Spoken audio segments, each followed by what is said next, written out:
Cooper Rush, 24 of 32, 247 passing yards, 2 touchdowns, 0 picks, 2 special teams kick return touchdowns, 24 points in the fourth quarter, and just like that, the Dallas Cowboys are back.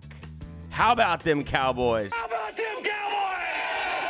I was about to say, just like that, the Dallas Cowboys have fucked themselves out of a draft pick. I was looking at it, and actually, legitimately, we were tied for like this. I think the only teams with 2 wins, there was 2 teams. It was Jacksonville and someone else. And by winning that game, we launched over like 8 teams out of. So now we are currently with 4 wins, like the 10th or 11th pick, as opposed to like probably 4th or 5th.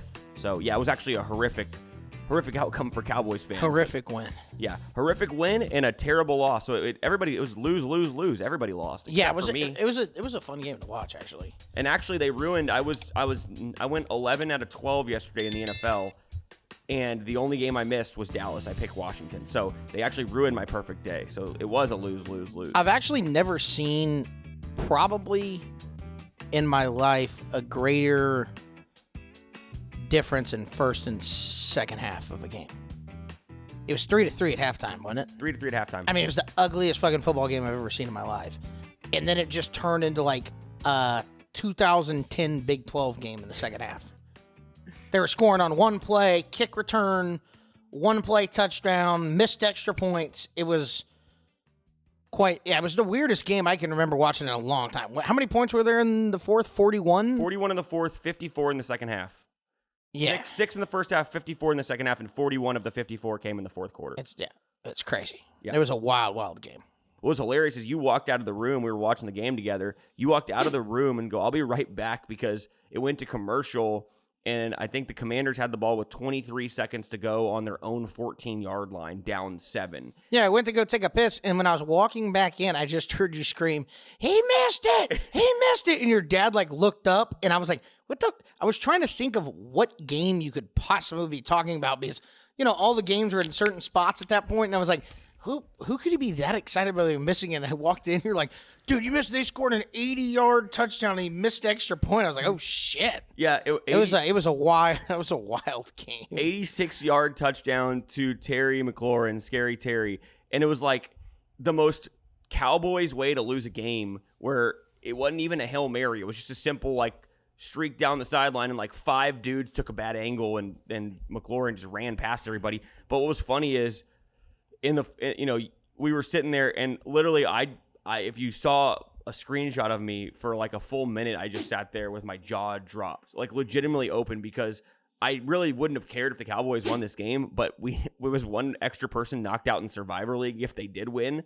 So that's right. So I was fully rooting for them to, we're right there getting in the money in our Survivor League, and so I was like, oh my gosh, there's no way another dude, because somebody won on the blocked field goal for Green Bay, Chicago last week, and I was like, there's no way this just happened again. And so we're sitting there looking at it, and both of us are like, miss it before he kicked it, and he shanks it. We're like, oh my God, he missed it. He had a bad day kicking. I think 2 extra point missed and at least 1 field goal, maybe What's 2. funny is he banged a 51-yarder like a possession before that to make it a 7-point game before they got to stop and got the ball back. Yep. So it was wild. Yeah, I will give some credit to Dallas. Every time it looked like the Commanders were going to come back and steal a game, they did answer. And I will say, I thought like first half, really, it was like 4 straight quarters of just absolute garbage on offense when you go back to the Houston game. And I'm like, why are we leaving Cooper Rush in the game? Like, it doesn't make any sense. Why not try somebody different? And at that point, we're kind of thinking like, maybe they're just trying to tank. Maybe they're just trying to lose. But to his credit, he actually played really well in the second half. And I want to get your take on this.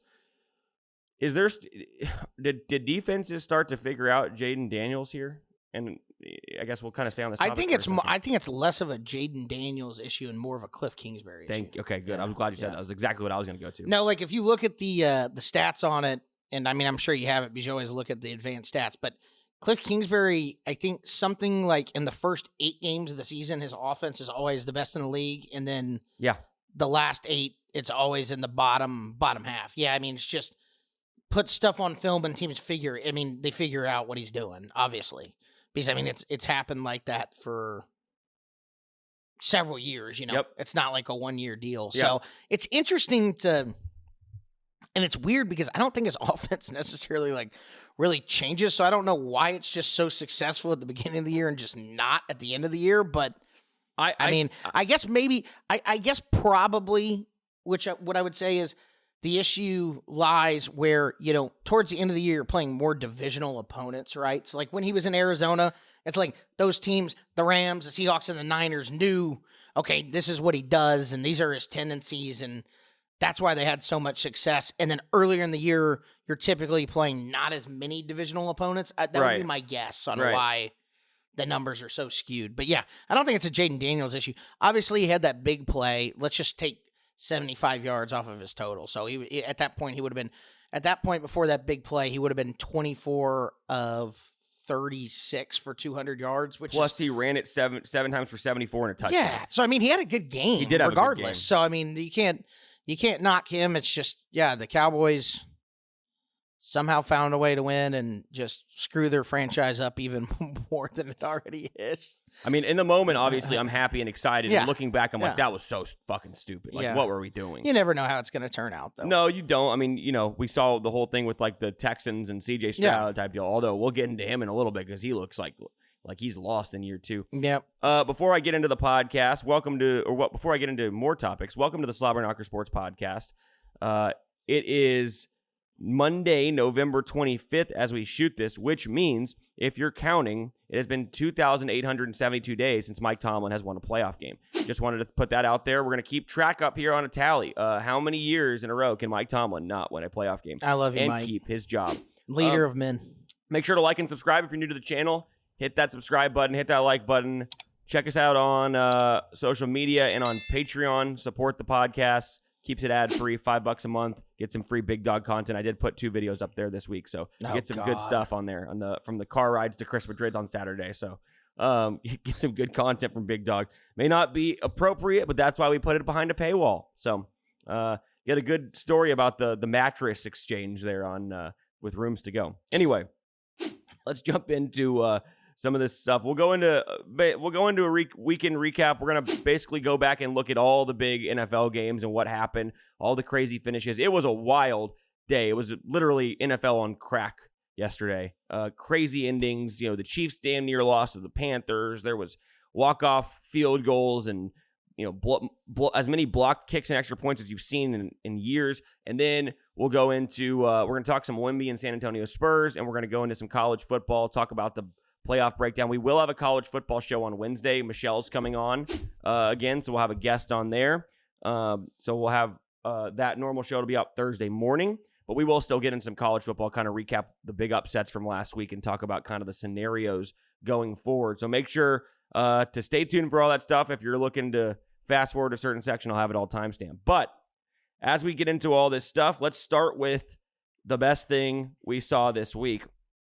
You want me to go or you want to start? No, I'm going to go, but ahead. I hope I don't steal yours because you didn't even see it live. I did. The best thing I saw this week was easily Turpin's kick return. No, I didn't. Okay, yeah. I mean, it was unbelievable. It literally looked like he dropped it. The kickoff return literally looked like a video game. Like he drops the ball and it looked like a video game where like he goes back and picks it up and then he runs and then he hits the B button for the weirdest spin you've ever seen. Like this long, drawn out spin and then puts on the Jets and runs it 90 yards for a touchdown. It was an unbelievable kick return. And it was a huge kick return in the scheme of the game, too. Yeah, because it looked like they were going to be pinned like at least inside the 15, maybe the 10.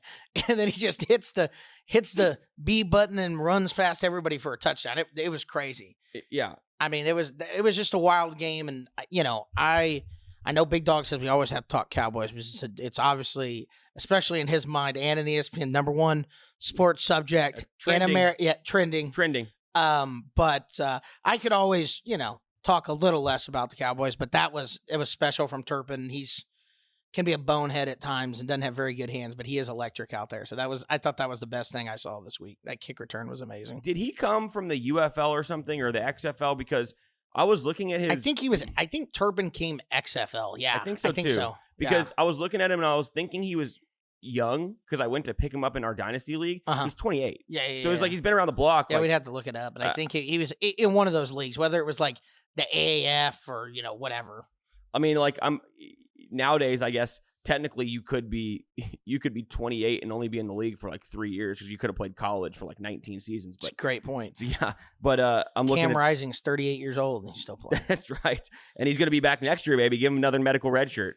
Brandon Walker and whatever his name is, Barstool, the other guy, Big T, the Tennessee fan, we're talking about him. Is like, listen, man, you just need to retire and this, that, and the other. Is like, I 100% agree with that take. However, if I'm Cam Rising, I'm 100% coming back. Be someone stupid enough to give me another $1 million probably, and I'm gonna get hurt. I'm gonna screw up my ankle like I always do, 3 weeks and not play, but I'll be $1 million richer. I mean, what is he gonna? You're not gonna get that money anywhere else. No. He's not going to the league. So why would he? If you were him, would you do that? Of course. So it's like, yeah. And now, if I'm Utah, I'm not giving him, money anymore. So I don't know. Wear some ankle braces. No kidding.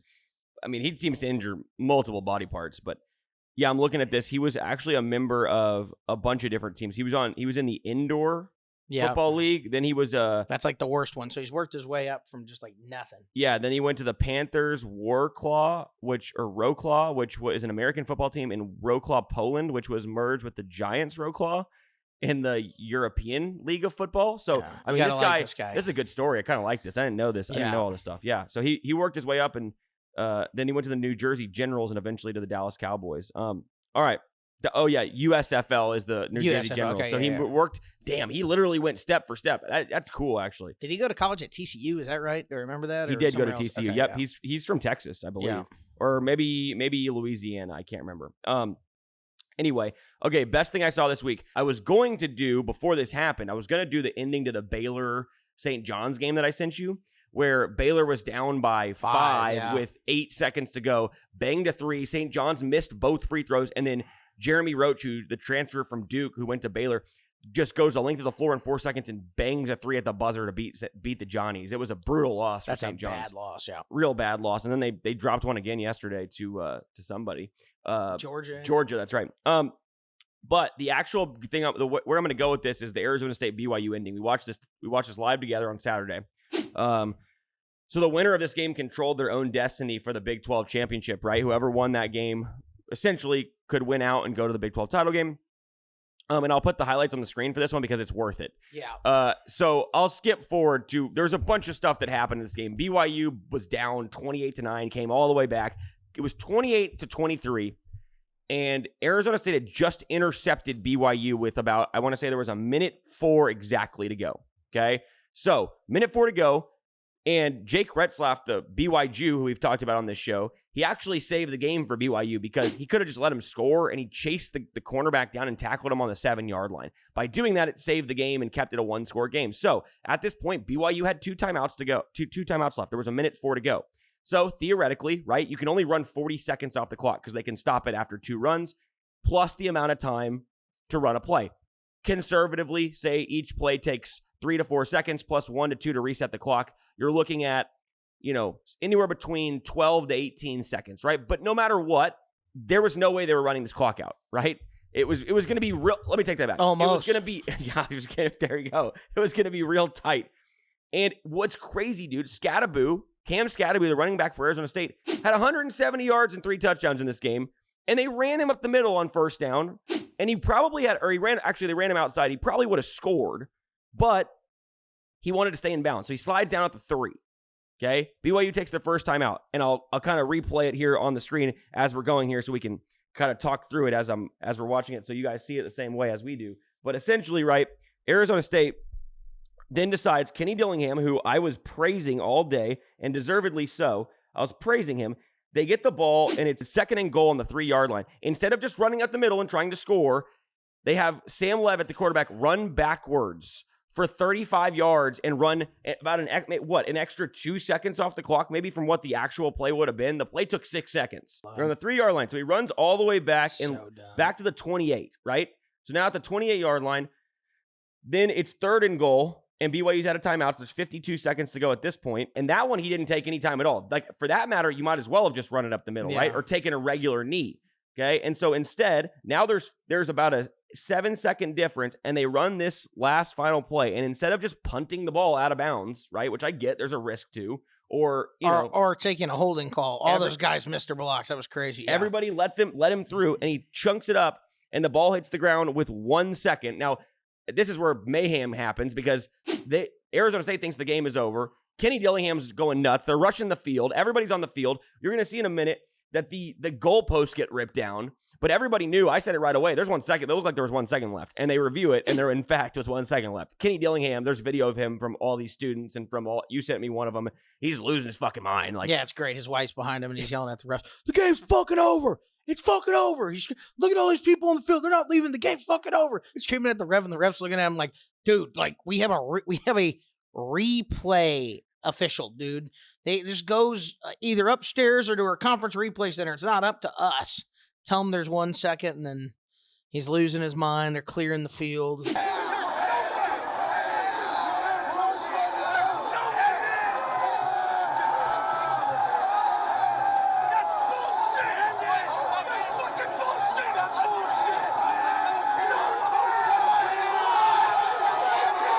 It was like the Wolf of Wall Street, where he's like, I'm not fucking leaving.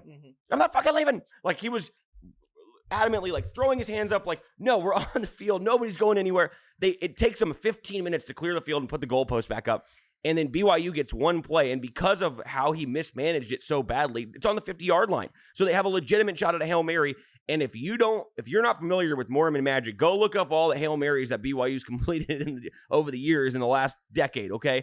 And they damn near completed this one. They ran one play, Retzlaff threw it, and Chase Roberts, their big wide receiver, went up and caught it on the 1 yard line and was tackled 1 yard short of the worst collapse in college football history. It would have gone down as the worst coaching move ever done. That's the best thing I saw this week. Kenny's a genius. I love Kenny Dillingham. I didn't want to shit on him today, but I mean, it was actually, to me, it was just really, really stupid because I usually agree with the shit he does, and he did the same thing against Texas State where he left the second on the clock, literally doing the exact same thing.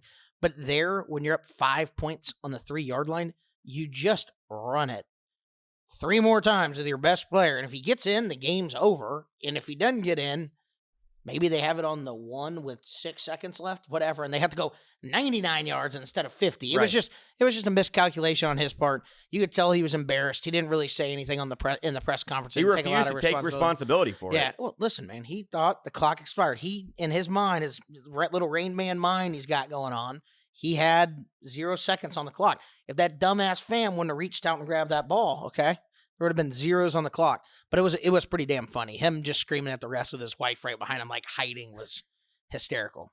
We were watching, like, poke it over. He's like turning bright red. I'm like, dude, he's gonna have a stroke on the field. we were watching it together, and we're like, I think he's refusing to leave the field. Like, I'm not leaving. I think he's just saying, like, I'm not gonna leave. And we're like, can he do that? I don't think he can do that. I don't think he can do that. The ref would probably be like, hey, dude, it's gonna be 15 yards if you don't get these people off the field.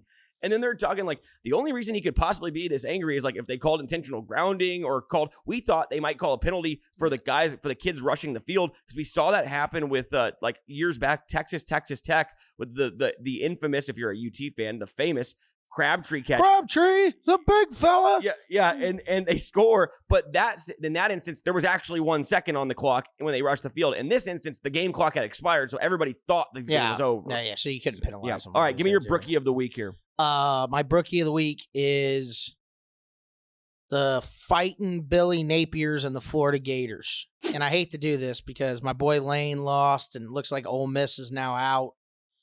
But Billy Napier, they started what on the season? Were they 0-?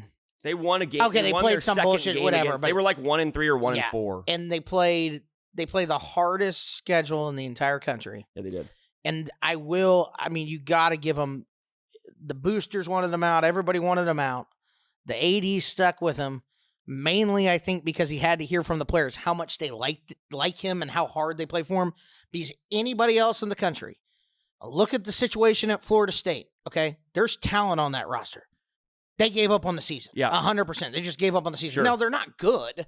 And, Florida has Lagway, who's playing. And, and that was the best thing that ever happened to Billy Napier, because if Graham Mertz didn't get hurt, they would have lost 7 games. Yeah, they would have lost 7 games. He would have been fired, and then Lagway would have been gone. But they saw how good Lagway is, and they're like, well, we can't afford to lose this kid in the transfer portal. Yep. So we're going to keep Billy Napier, but he's done an admirable job with those guys. I mean, it's not the best team by any stretch. They play hard for him. They got the win this week. They've won some big games, and it's like I said, toughest schedule in the country. They're bowl eligible now, right? They're bowl eligible, and they're going to beat the shit out of Florida State. They're going to finish with a winning record this year, which who would have thought? I think their win total was 5.5. Not to mention the loss at Tennessee, which I do disagree with Napier in that, where you got to go for 2. It's crazy not to go for 2. It's if they go for 2 there and win that game, and then you think about this as well. I know if you're looking at box scores, you wouldn't think this, but if we both believe this, and we said it on the show, if DJ Lagway doesn't get hurt against Georgia in that game, it was in the second quarter, but it was late second quarter. They had the ball up 3. We both thought that they were going to beat Georgia. There's a legitimate shot that they could have won those 2 games and won 9 games this year. Like, legitimately, that's how close they were to being a really good football team this year, you know? Yeah, if they end up beating Georgia or getting that 2-point conversion or winning either one of those games. But yeah, anyway, he's done a really, really good job.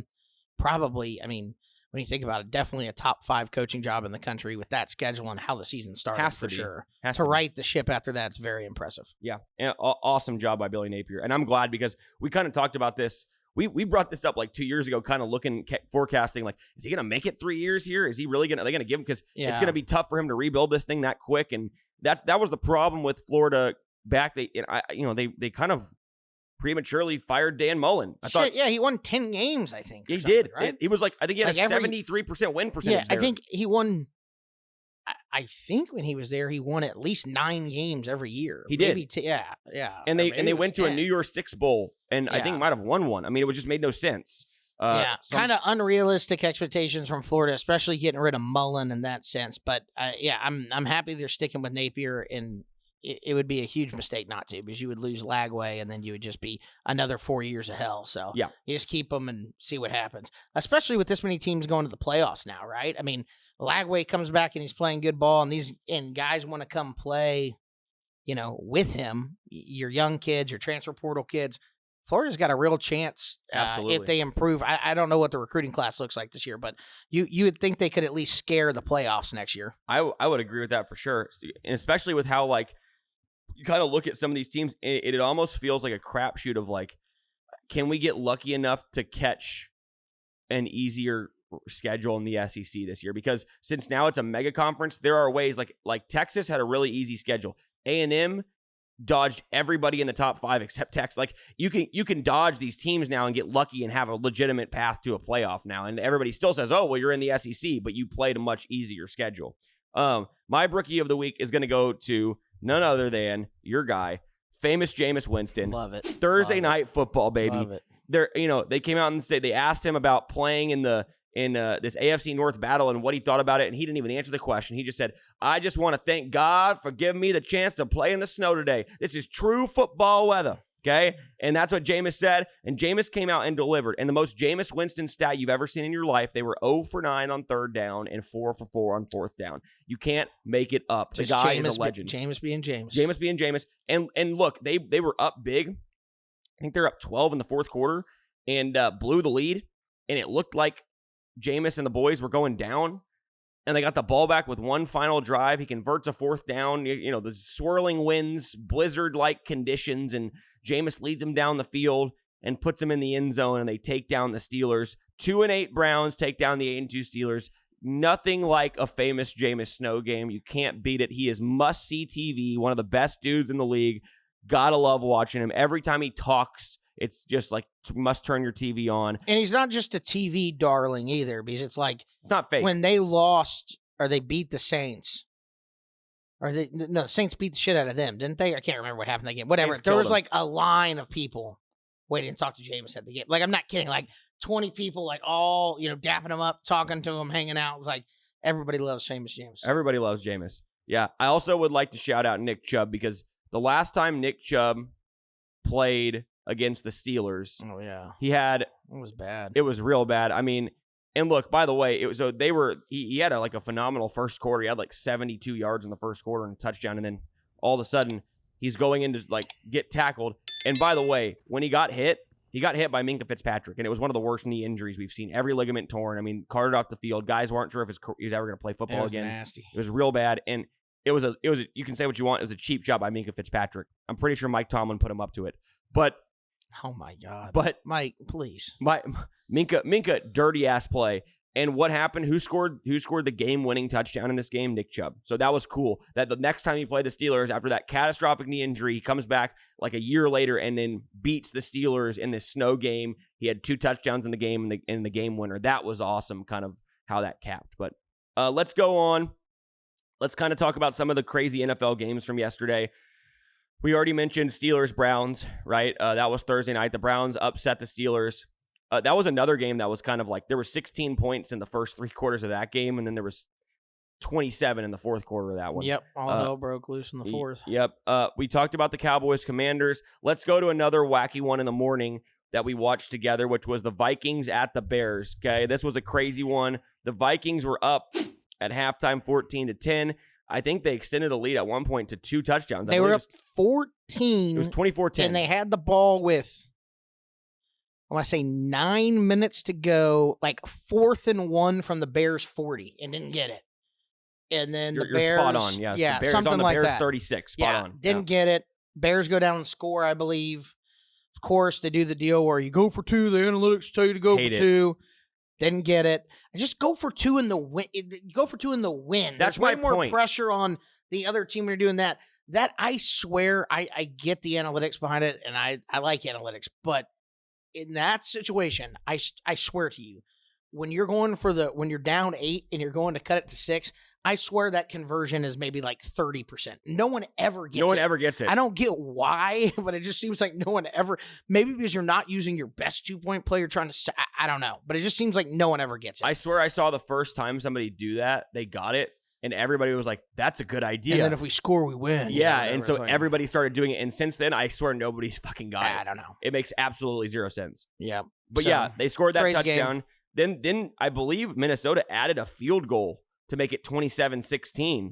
And then the Bears scored with what, like, I think there was 20 seconds, 22 seconds? 22 seconds, something like that. Scored, got the 2 that time, and then got the onside kick. Got the onside kick. Got the field goal. And then shit their pants on the first possession of overtime. Not just shit their pants. Caleb took one of the worst sacks I've ever seen. It was the worst sack I've ever seen. He had maybe 30 seconds to throw the ball. And then finally he tried, like this lineman thought he was going to like bait on his move or dodge him, and he just smokes him and he loses 20 yards. But I mean, anyway, it was just, and then the Bears defense goes back out there after they punt and have them in I think it was 1st and 20 from just side of midfield. And I told you I'd bet, don't bet anymore, but I'd bet $1 million if they picked it up. It only took them 2 plays to pick it up. They got 14 and then like another 12, and then the next play they got 30, and then they kicked the field goal. I mean, it was bad. It was real bad. And you forgot to mention this too.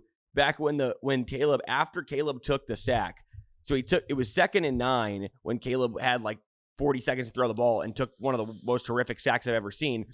He then followed it up by taking it to delay a game on before the next snap. So it went from an already impossible 3rd and 21 to now 3rd and 26. Listen, and Big Dog's not here to defend his man, so we're not going to cut Caleb down. We never cut Caleb down. You said yesterday he's fucking horrible. He was playing horrible. He played an okay game. You didn't say he was playing horrible. You said, and I quote, Caleb Williams is so fucking bad, man. That was the quote.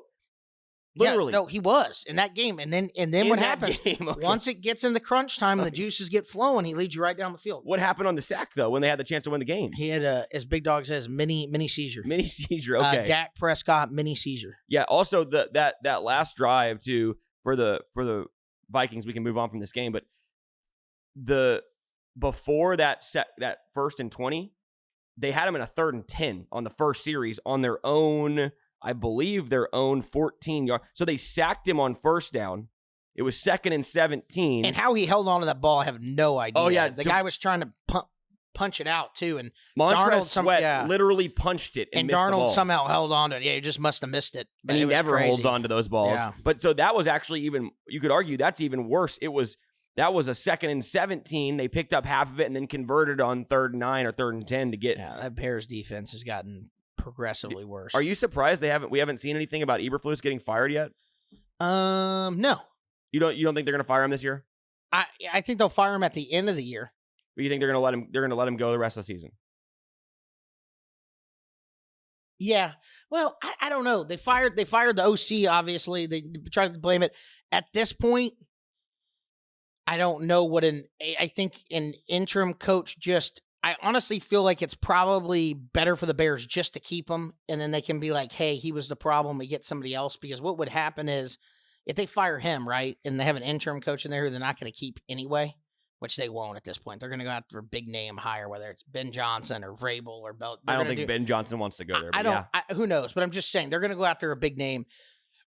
So to me, if I'm them, I'm just going to be like, oh, I'm leaving Eberflus. And then at the end of the year, be like, oh, he was the problem. We got a new guy, whatever. Right. So you get rid of Eberflus, and then there's still locker room problems, and then they hate the interim coach. And it's like, okay, well, then it's Caleb or it's, well, I think, look, I do think it's Caleb. It's a combo. First of all, Caleb he's always used to being the best quarterback of the high school, number one pick. So he carries himself that way. And so like those veteran receivers, especially somewhat, like DJ Moore is no Stephon Diggs, but he's a bit of a diva. So then when you have that, and it's like, this guy fucking, it's like, who's he telling me what to do as a rookie? Right. It just causes issues. So, I mean, that's what's going on. So I think they keep Eberflus, still fire him at the end of the year, obviously. And you look at like a guy like Keenan Allen who comes over, and like, who are the two quarterbacks he's had? Phillip Rivers and Justin Herbert. And it's like, so that's a big downgrade right there. So it's like, you look at all these guys who they played with, and it's just, it's a bad spot. But I will say this, yesterday it felt like, and you said this to me, it felt like Eberflus was trying to do things to save his job. Like he went for a 4th and 6 at one point. You remember, you know what I'm talking about? Yeah. It was like, it made no sense. It was like a 4th and 4 or 4th and 6, like in the flow of the game. It was 4th and 4, but still, yeah, it made no sense. It was like a 45-yard field goal, and then he went for it, obvious passing down. Caleb dropped back, had one, just ripped an out route, missed the guy. So, yeah, I don't know.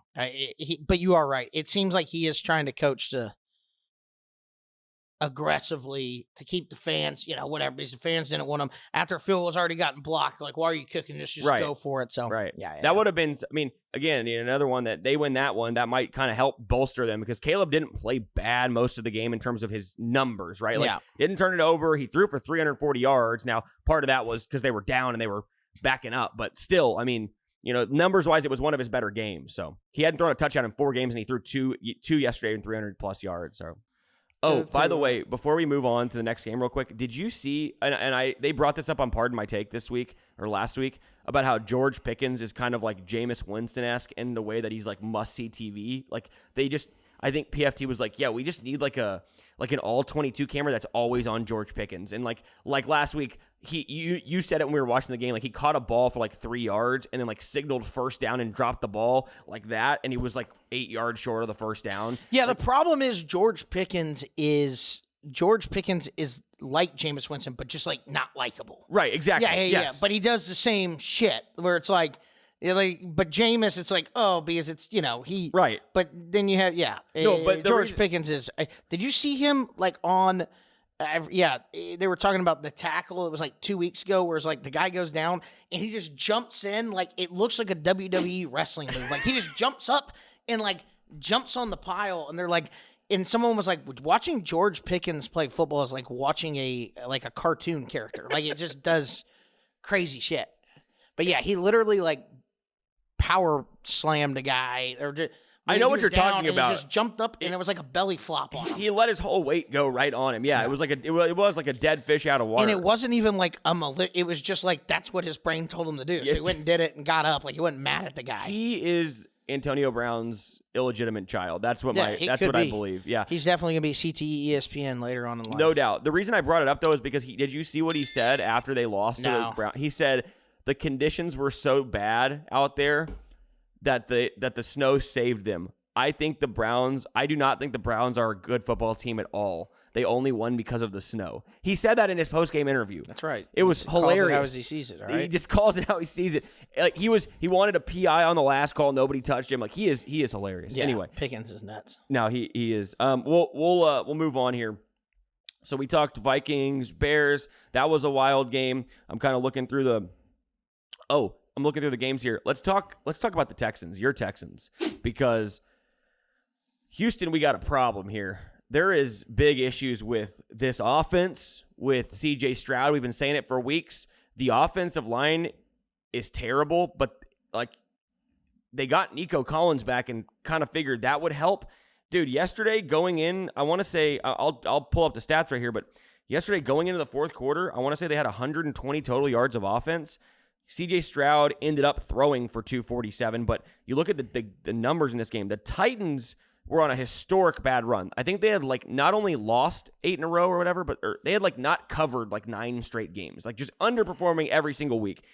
And the Titans outgained them 369 to 260, over a yard per play. Will Levis, in all seriousness, outplayed CJ Stroud in this game. Yeah, his numbers aren't bad. They're not bad. Now, it's like I'm looking at it, I'm like, how did you look at like, okay, the Titans, from the Titans perspective, if you weren't looking at the box score, they sacked Will Levis 9 times and pick-sixed him. How did the Texans still lose this game? But it's because the offense can't get going. Really, truly, like, what is wrong with CJ Stroud?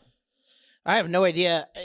Obviously, he's gotten Collins back, which should help. And, I mean, it seems like it's helped a little bit, but they still look horrible. The offensive line's really bad, man. But like I said, I'm really not giving that as an excuse. I think Stroud, I don't know if there's something going on. You know, we always forget that these people are people. You know, these players are people. And, like, who knows what's going on in his personal life? I don't know if there's anything wrong. The longer you're in the league, you learn to play with it, but he just looks like he's on a different planet. I don't know. He doesn't seem like there's a lot of emotion out there. I really have no idea what it is, but he looks like a shell of himself from last year. So hasn't been good. Could be a sophomore slump. Teams have maybe figured out, you know, a little bit better way of defending him, whatever. Maybe he's not getting out of the pocket as much this year to hit guys for big plays. I don't necessarily know what it is, but the defense, I mean, giving up 32 points. Now, was one of those a defensive touchdown? Did Stroud throw a pick six or no?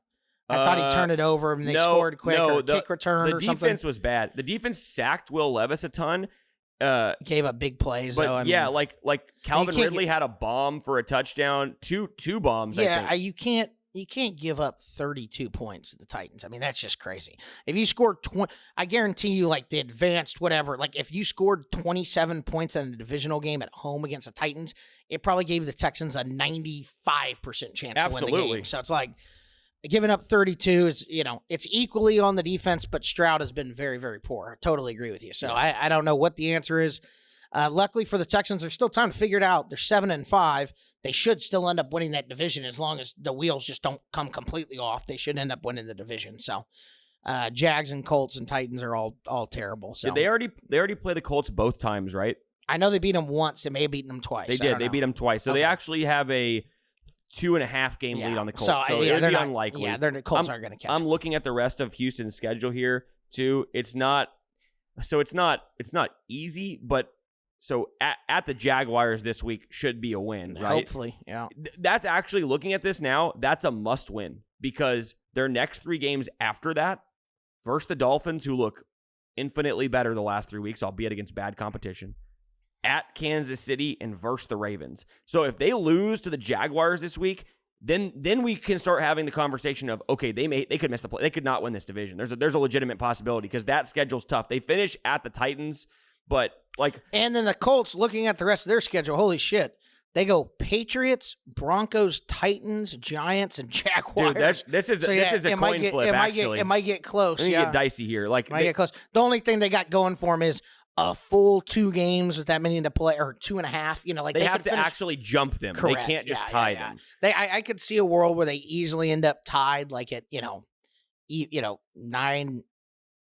I mean, hopefully the Texans win more than 8 games, but they might end up, at 8 and 9. Who knows? Yeah, I mean, looking at this just, briefly, if the Colts were to somehow steal that game at Denver, then that's the game that I think, like, the 2 swing games for each schedule is, if the Colts can steal the game in Denver, or if Houston drops that game at Jacksonville, or both, then things get dicey. If Houston beats the Jacksonville and the Indy loses at Denver, I don't think that this will get close. But if those things could happen, one of those or both, then we're talking like getting nervous here. Yeah, I think Texans will finish 9-8 and get in, but who knows? I mean, they just got to start playing better football before the playoffs. So. Yeah, I mean, and last year we're talking about the Texans as like not just getting in, but like winning a game or two. A lot of people had them as their just dark horse to potentially make a run in the playoffs. So. Right.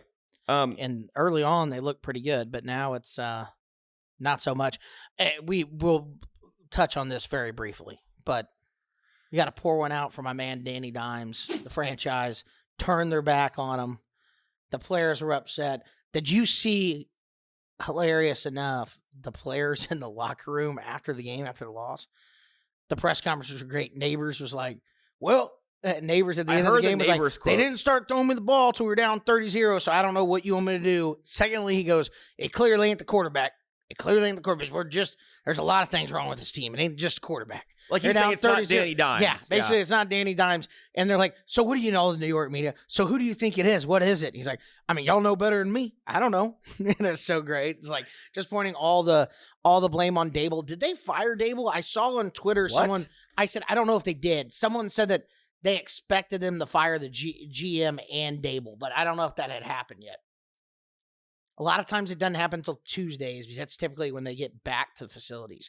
I heard, my understanding is they are not going to fire him even at the end of the year. Oh, no, he's getting fired at the end of the year. Dude, I don't know. Guarantee it. You guarantee it. Dable's Charles gone. Barkley guarantee it? Charles Barkley, guarantee. He's gone.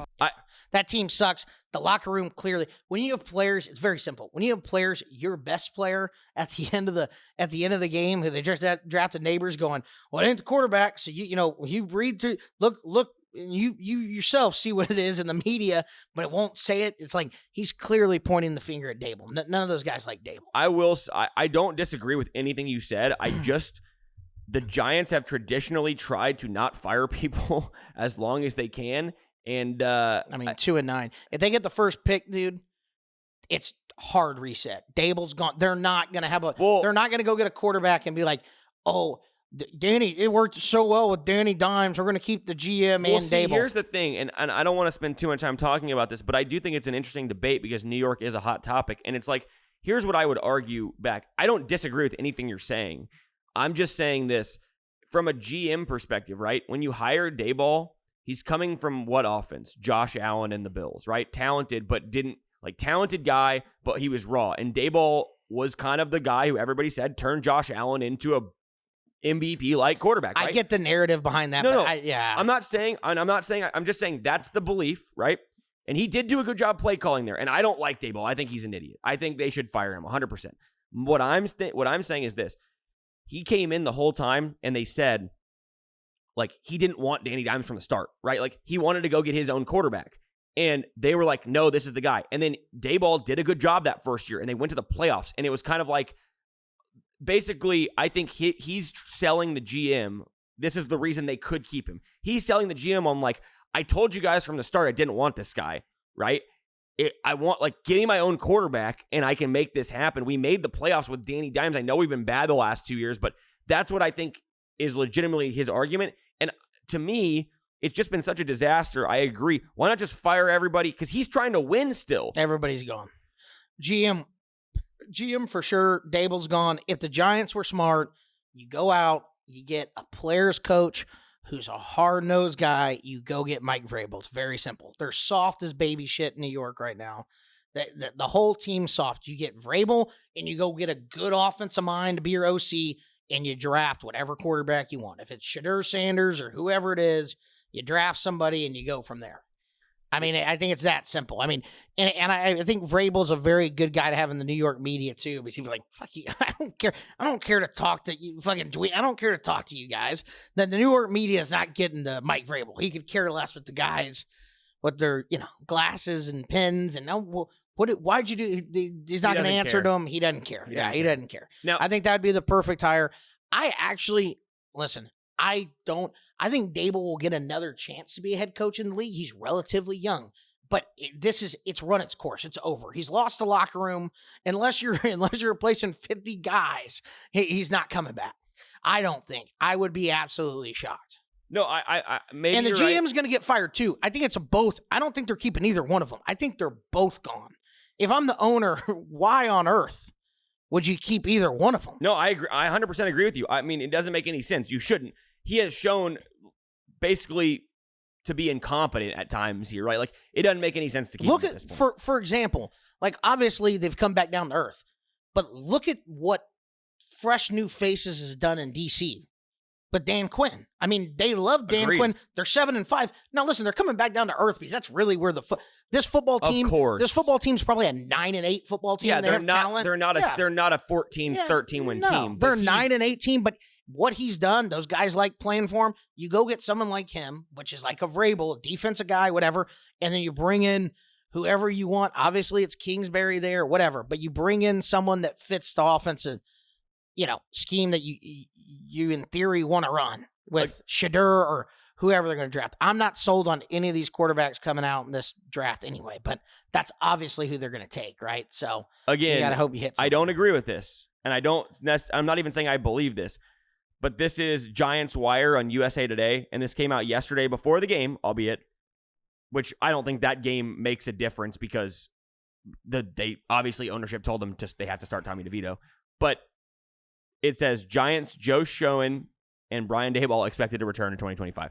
I'm not saying that's true, but that's what literally was posted yesterday before the game. That's what they tell them. That's what the owners tell them. You guys keep coaching hard, you'll be back. Sure. I mean, nobody's Do you not remember the preseason Hard Knocks where they traded Barkley and the guy goes, the owner of the team is in there going, it's one of the best clips all year. I didn't even watch it. Dude, yeah. So it's the Giants preseason. Were they Hard Knocks this year? Or was it the in-season one? So they did there was an off-season one this year. So they were the off-season one. It's the best clip in the NFL all year. The owner is in the GM's office. You'd have to put this up. And he's negotiating with Saquon with the owner in the deal, like Saquon's agent. And he's like, yeah, we just can't match that. And the GM looks at the owner and he's like, the owner's like, man, he goes, it's really going to be hard for me to sleep at night if he gets traded to a divisional opponent and he's good, especially Philly. And the GM's like, yeah, well, we can't be paying a running back this much money and this whatever. He goes, we have Danny and that's who we're building this team around. That's the whole conversation. And he goes, okay. And the next thing you know, there's like clips of it of just Saquon going crazy for the Eagles and the owner's like, it's hilarious. Yeah, you should look at it. It's really funny. He said we're building this team around Danny Dimes he's like, after we last paid season. Danny, we're building this team around him. Yeah. And yeah. Neighbor says it's like Saquon, we're not going to pay him. And then, the rest is history. That's unbelievable. And the owner makes a point. He's like, yeah, well, he's our most popular player by far, too, is what he said. Dear God. And he's like, yeah, he's like, he's on the phone with the agent, and the agent's like, yeah, we got a better offer. And he's like, do you mind me asking who? He's like, yeah, sorry, I can't disclose that. He's like, oh, okay, I understand. And it's like Saquon signs with the Eagles. Holy shit. I mean, that was honestly, what's funny too is I think if Saquon doesn't sign with the Eagles, I don't know what the Eagles are this year. Like, he is so important to them. Yeah. They might be a 6-win football team right now without him. Question real quick. We'll move on to another game, but I want to ask you because they didn't play this week. Obviously, the Jets are, in this limbo state where they're not. They really should tank, but Rodgers is obviously short-term investment. The understanding is he's coming back next year. I did hear multiple reports that he possibly could go on IR. A lot of people are saying that he's injured. That has not been disclosed, but I've heard a lot of rumors that that's the case. Regardless, they're obviously looking for a new head coach. And I don't know if you saw this, but Rex Ryan has been going out basically campaigning for himself on like talk shows and like I am a New York Jet. Like what I would do, nobody would win this team like I would. Do you think there's any legitimate? I think to me, there's a reason that Big Dog likes Rex Ryan. Yeah, 100%. No, yeah, they're the same. They're the same guy. Like if lots Big Dog of lots of narcissistic tendencies. Oh my God! First of all, Big Dog is a brilliant football mind. Secondly, he would be out petitioning for himself, right? You got to be your biggest advocate. Yeah. So he said, but no, Rex Ryan is not going to get the Jets head coach. Okay, that's what was my question. Is there any shot? There's a 0% chance of that happening. Okay, just wanted to ask that. Although Woody Johnson is the biggest idiot owner in the entire league. And he loves Rex Ryan. Well, yeah. I mean, so that is the only thing where it's like, okay, and he could be like, look, Rex did it with Mark Sanchez, okay, as Gruden calls him. Not Sanchez, but calls him Mark Sanchez. Oh, I love that. He's so white, he can't talk with he can't pronounce Hispanic names. He's been Mark gold. Sanchez. He's been gold on Barstool. So okay, let's go through the rest of these quickly. Yeah, quickly. Chiefs So Chiefs almost lose to the Panthers. I just want to bring up one point in this. Bryce Young's playing great. Bryce Young's playing awesome. Looks great. He looks great. I mean, he was 21 of 35 for 263 and a touchdown yesterday, 7.5 yards per pass. Yep. Literally, Steve Spagnuolo blitzed him on every single play, and he handled it. He didn't panic. He's doing it. Look, this is why, and I am not saying Bryce Young is a star or is great or is going to even be a serviceable NFL quarterback. But this is why it's hard to make judgments on guys this quickly. Who played better the last 3 full weeks? Bryce Young or CJ Stroud? Bryce Young on a significantly worse team. That's not an indictment of CJ Stroud that he's going to be bad or saying Bryce Young is going to be good. My point being is 3 games is about 10% of their entire NFL careers right now. So for the last 10%, Bryce Young's been better than CJ Stroud. And it's not like Bryce Young was drafted and everybody's just wrong that he's talented. He's obviously a talented individual. He's small. He's playing on a horrible team in a horrible organization.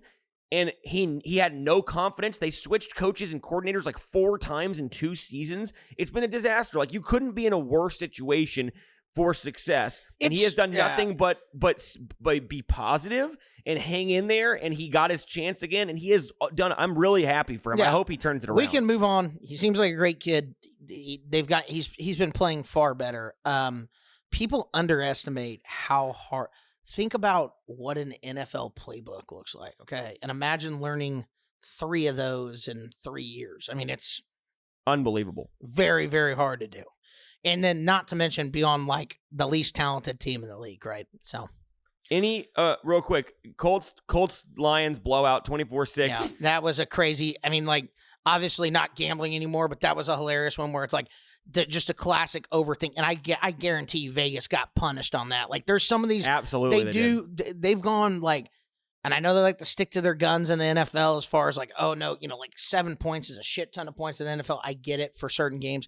The Lions are so much better than the Colts. Yeah, I mean, that should have been like 13. Like, I mean, it's crazy that it was 7. I get it's a road game, but it's Anthony Richardson is starting for the Colts, guys. Dude, Anthony Richardson, it's just nuts. It's the same thing as, like, this is just the way the NFL market works. Always, yeah. It's the same thing as last week. Last week against Mac Jones and the Jacksonville Jaguars at home, they were a 13.5-point favorite. Like, you look at it, it's like they're the worst team in the league with a backup quarterback who I think the week before had like 50 yards after the first quarter, and they're 13. That should have been 24. Like, legitimately, if you're power rating these teams, but the understanding is you just don't see a line really bigger than 14. 17 is like the biggest I've ever seen, and so you look at it's like, well, if we made the Jaguars 14.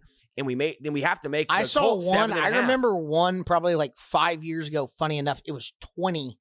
And it was the Vikings when they were rolling versus the Bills, and the Bills won the game. Yeah, outright. It was like, do you remember that? 1 or 2. It was week 2, I think, and everybody lost in Survivor League. It was including myself. It was our first Survivor League. I think it was 20. I think the line was like 19.5. It was like 20. And I remember going, "Oh my God!" For an NFL start, and the Bills won like by 7. So I get that. That's why. Yeah, that's the idea. The idea, but like in those games like that, I just don't understand. And I know Vegas is worried about, oh, then the professional bettors are going to come down. But when you have a 90% of the public taking the 7 points, it's like, I don't think the professional bettors are necessarily going to come in and make up that margin. So anyway, it's weird to me that some of these games, like that one at 7, I was like, now, like, for example, obviously the Dolphins are playing a little bit better and they're playing the Patriots, but that one was 7.5 too. And I was thinking to myself, how are the Dolphins 7.5 against the Patriots? And the Patriots, don't get me wrong, they're not a good football team, but they beat the Bears 2 weeks ago, right? Drake May's been playing pretty good. And you have the Colts only a 7-point favorite or 7-point underdog against the freaking Lions. Dude, and the Colts took professional money. That's closed. That's what I'm saying. That closed under 7 at some shops. Yeah. It's nuts. So to me, it doesn't make a lot of sense in that regard. And we'll move on from that. Yeah. We'll talk about that on like the Pick'em show or whatever. Obviously, the Dolphins killed the Patriots. We'll talk about that. The Dolphins do look better, and I will say it's going to be interesting with that playoff hunt with the Dolphins sitting now at, I believe, what are they, 5-6? They're back in the mix. And I believe the last spot right now in the playoffs, the team sitting there in the last spot would be the Denver Broncos in the AFC at 7-5. And I think the Dolphins would be a favorite by on a neutral by 3.5, maybe on a neutral, maybe 3. Like if it was in Denver, maybe it's a pick 'em. If it's in Miami, it's like 5, I would say. Do you agree? Or no, I would say it's about there. Yeah, I would say it's around there just based on numbers. They're and so probably it's like 3 points better. You know, it'd be interesting to see how that plays out. We already touched on most of these. Broncos, Raiders, we don't really want to touch on that, right? Bo. What about Bo? What about Bo? God. What about? I thought you said no, but you said. Did you know that Bo Nix is now favorite to win Rookie of the Year? No, he's not. He was underdog. He was a plus 400 going into this week. There's no way. No, sorry. No. Sorry. Oh wait, it would be offensive Rookie of the Year, right? Yeah, because they're gonna give the Rookie of the Year to Jayden Daniels. Is that? So they do Rookie of the Year, actually, I don't know. Rookie, I don't know. defensive Rookie? I don't know. No. I saw it in Bo Nix. That's probably where I was getting confused. Bo Nix was 3-1. They said so. Jayden Daniels is still a favorite then. That has to be. There's no way. Yeah. No, for sure. Yeah, Jayden Daniels has got to be going favorite. into this week. I know. Bo Nix was plus 350 and Jayden Daniels was minus 500. I think what happened was I saw someone trying to make an argument for Bo and it said plus 300, but I still agree that it's Jayden Daniels. But that's why I was getting confused because I thought like they did the award like you know how in the NFL you have MVP, offensive MVP, or offensive player of the year, and then defensive player of the year. So I think it's just rookie offensive player of the year. Right? So I don't know. So I just looked at it. There isn't. It looks like there's only offensive and defensive. Okay. And it has Jayden Daniels minus 200, Bo Nix plus 150. It's back to back even. They were talking about it being close. Yeah. I don't know how that could possibly happen, but I guess they could do it. I guess you could. I mean, if you're watching football with your eyes, it's pretty simple who the better player is. It's not even close. Oh yeah. I mean, everybody would rather have Jayden Daniels. Bo Nix is doing a listen. He's doing a much better. Listen, early in the year, when he was completing 4 passes for -7 yards in the first half. Yeah. He's come a long way since he has. But I agree that Jayden Daniels is the Rookie of the Year offensively for sure. Yeah, and I mean you have one. Who's team, the defensive Rookie of the Year? I know it was between Jared Verse on the defensive line for the Rams. My guess was going to be he was favorite. He was the favorite, and the guy who was second, I believe, is it Quinyon Mitchell, the one on the Eagles? The cornerback of the Eagles drafted from Toledo, yeah. And he's having a good year too. I believe that he was the second. Let me look here to be sure. I would give it to Verse right now. I have no idea what the odds are. Yes, it's Jared Verse first, Quinyon Mitchell second, Latu is third, Cooper DeJean is fourth. I was about to say DeJean's probably in the top 5. Which the Eagles got two of the 3, and the Lions missed on theirs. I remember when their cornerback, when the Cowboys need all the secondary help and completely. But guess what they got? They got Tyler Guyton. Dude, did you see? So yesterday, you did see his contribution yesterday? They could have gotten Mitchell, but we got Guyton. We got Tyler Guyton. Did you see his contribution yesterday? He got benched, right? So they had the other guy in at left tackle. The guy gets hurt. They bring in Tyler Guyton for 2 plays. 2 plays. The second play he's in, they ran that play to CeeDee Lamb. It was 3rd and 13. And they threw a bomb to CeeDee Lamb for 40 yards, and Tyler Guyton got called for lining up too far back behind to show it's a pass because he gets beat so often he has to back up. You know what I mean? Where you're not over the center. Yeah. And it was like, I was mad. I was like, oh my gosh, how could they call that? And they showed the replay. He was like 4 feet behind the line. Like, they had to call it. He is so fucking bad. Like, that, I understand. I just said you can't call a guy a bust in 1 year. He's a fucking bust. That guy's a fucking bust. He'll be out of the league in 3 years. There is no way that guy will ever be an NFL left tackle. 0% chance. The one thing I don't understand, when you're drafting offensive linemen, especially tackles, right? So I get how they grade these guys out, whatever. Oh, look at him. Look how strong he is. Look at him moving these drills, this and that and the other. But man, for me, if I'm drafting guys, and I think the Eagles have done a pretty good job of this on defense when you look around, when they have when they have Georgia's whole defensive line and backers. It's like, the Eagles have done a pretty good job of it. But when you're drafting offensive linemen and defensive linemen, not going to the SEC is just beyond me. Because it's like if you're drafting a tackle, like Joe Alt is special, right? Like people knew how good he was. You know, he's a converted tight end that went there. His dad, NFL pedigree, great player. But other than that, like Notre Dame is basically the outlier. There's some Big Ten linemen, obviously. But as far as tackles, when it comes to blocking athletic ends, I want to see you do it in the SEC because those are the guys you're going against. Right? I 100% agree. So it's like, to me, going to get a guy from Oklahoma playing in the Big 12 is like, sure, they play Texas once a year, right? And like they have good ends, but other than that, what are his matchups week in and week out? It just, to me, it's just a much safer thing to do to go to the SEC. Dude, there's certainly busts there as well, but I'm just saying. This is a guy who he was at TCU at first and couldn't see the field. So he was at TCU and couldn't start and transferred to Oklahoma and had one decent year, but just, I guess, is physically gifted, I guess. But, I mean, the guy's fucking horrific. Yeah, you see him. He's a big kid. He moves. He's just kind of soft, and he's just not athletic enough to handle those ends. And listen, most people aren't. Like, I mean, even when you're a good left tackle in the league, you're going to get beat by TJ Watt the majority of the time. Those guys are just better athletes. So you try to hold up the best you can, or you could be like one of the Chiefs tackles and get a half-second head start every single time, and that not be called or line up in the backfield, then you're fine. But he's showed no propensity to improve is my issue with him. No, I agree. I think, listen, I hate calling someone a bust this early, but it certainly is looking that way. Yes. We can say that. Yeah. Packers beat the shit out of the Niners. Yeah, we don't know what the Niners are doing with Allen as their backup. Shame on Shanahan for having that bad of a backup in that offense. What the fuck is wrong with him? Just go get somebody else. It's crazy to think that you thought you could win games with Brock Purdy out and him in there. That's just like delusion of Kyle Shanahan thinking I can throw anybody in there. The Arizona Cardinals turned into the Arizona Cardinals, finally lose 16-6 to the Seahawks. Yeah, and Seattle now leads that division, and they were plus 500 to win it going into this week, which was nuts. Yeah. They do have quite a difficult end of the schedule. I know the Jets aren't great, but they're at the Jets, at the Cardinals. Then they have the Packers at home, Vikings at home, at the Bears, at the Rams. So they do have a brutal end of the year. I mean, looking at it now, the NFC seems pretty clear cut in the sense that it's like Eagles, Lions, right? I mean, I don't know. I think the Lions are better, but I don't think it's close. But the issue with that is, and I know typically they stop the run well. That is what they do. However, it'll be the Eagles are just Saquon 26 for 255. I mean, my problem. They're just mowing teams down. Ready? Here's my problem with the Eagles. Here are their wins: Saints losing record, Browns losing record, Giants losing record, Bengals losing record, Jaguars losing record, Cowboys losing record, Commanders losing record, Rams losing record. They have one win over a team with a winning record. It was week 1 in Sao Paulo, and the game could have gone either way, and they beat the Packers by 5.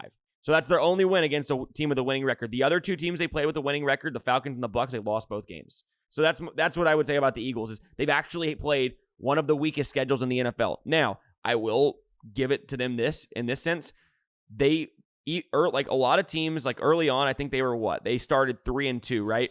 And after the Browns game, it was supposedly reported that a lot of the captains and a lot of people went to Sirianni and were like, hey, we need to run the football. We need to stop throwing the ball and dropping back and this or whatever. Yeah. And they got back to basically going to where Jalen Hurts is a runner and he throws quick passes or deep balls. Like it's either short, it's like the Golden State Warriors of the NFL, right? Like layup or 3, right? You're going to throw a screen pass or a slant, or you're going to throw a deep ball to A.J. Brown pretty much, or Devontae Smith or Dallas Goedert, right? Like, and then we're going to lean on the run game. And what happened, we watched it last night, and we can just talk quickly about this game. Saquon runs for 250, has over 300 yards from scrimmage, sets the Eagles record for rushing in a single game, sets the Eagles record for scrimmage yards in a single game, 2 touchdowns. And you could argue he's the MVP of the league right now, in all seriousness. Yeah, I actually would probably make him MVP of the league. I would too.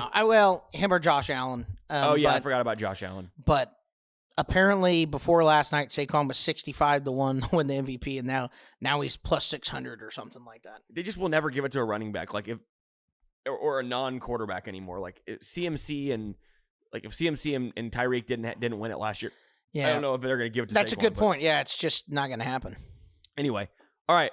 Let's move on from the NFL. We got some. We're going to go into a few other things, but we're going to play WNBA or not first here. Here we go. And I've been saving the this game one that people want.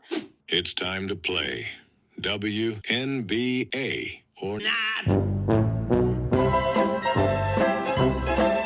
We're going to start with number 1. All right, Alex, here we go. You got 5 of them coming up. Trying to zoom in here. Do we have multiple pictures or one picture? One. I decided after you went 5 for 5 on me, you don't get multiple pictures anymore. You only get one Fucking picture. Big brain shit. Big Dog would have been proud. That's right. He would. All right, let's zoom in. Let's see what's on the nightstand back here. Okay.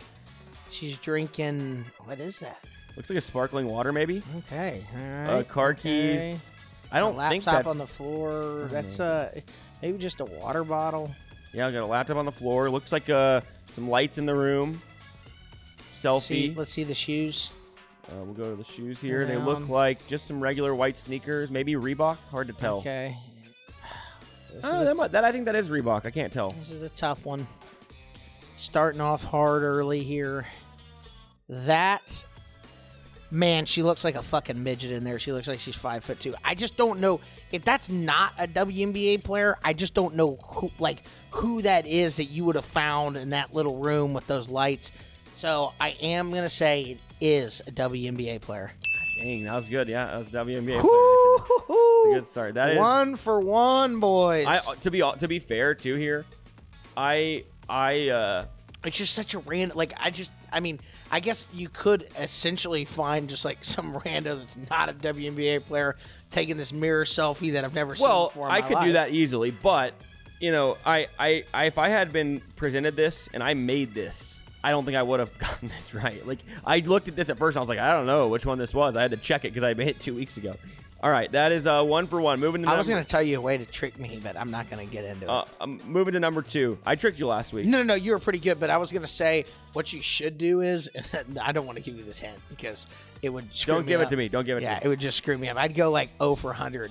But I was going to say, I'll just say it anyway. What you do is you just go get college basketball players that aren't in the WNBA. See, I've thought about that, and I was like, no, that's lame. That's not fun. Then. I mean, it would be okay. This girl, obviously, it's a bathroom selfie, and going back to my old deal that had to be a WNBA player.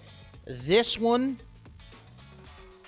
oh man, he had a lot of conviction in his voice, and now he's altering. This one is not a WNBA player, and she runs track or something. That is a WNBA player. God damn it. Let's go. That was too obvious, Alex. Foisted him. Look at that. Foisted him. Let's go. Got him good. We're 1 for 2. Now we got a game going, all right? We've made a comeback. It's a 1-1 count now. Marquisha Davis. Marquisha Davis of the New York Liberty. You could have gotten even odds on her name being Marquisha. All right, on to picture 3 here. All right, number 3. Remember. Oh, boy. I'm not going to say that. Never mind. Okay, number 3. Is it a WNBA player or not? We got it's a very blurred background. I did not edit this background. We got some trucks in the background, an American flag flying up. Looks like it might be on a highway. Maybe. Don't know what's going on, but she does not play in the WNBA. She doesn't? She doesn't. That is Tony Breidinger. I thought you would take more thought on that. Like I was trying to. No. She's got a heavier build up top, and she's not big enough. She's not big enough to be a post. She's too short. She looks like, honest to God, I don't know if I wouldn't have guessed NASCAR.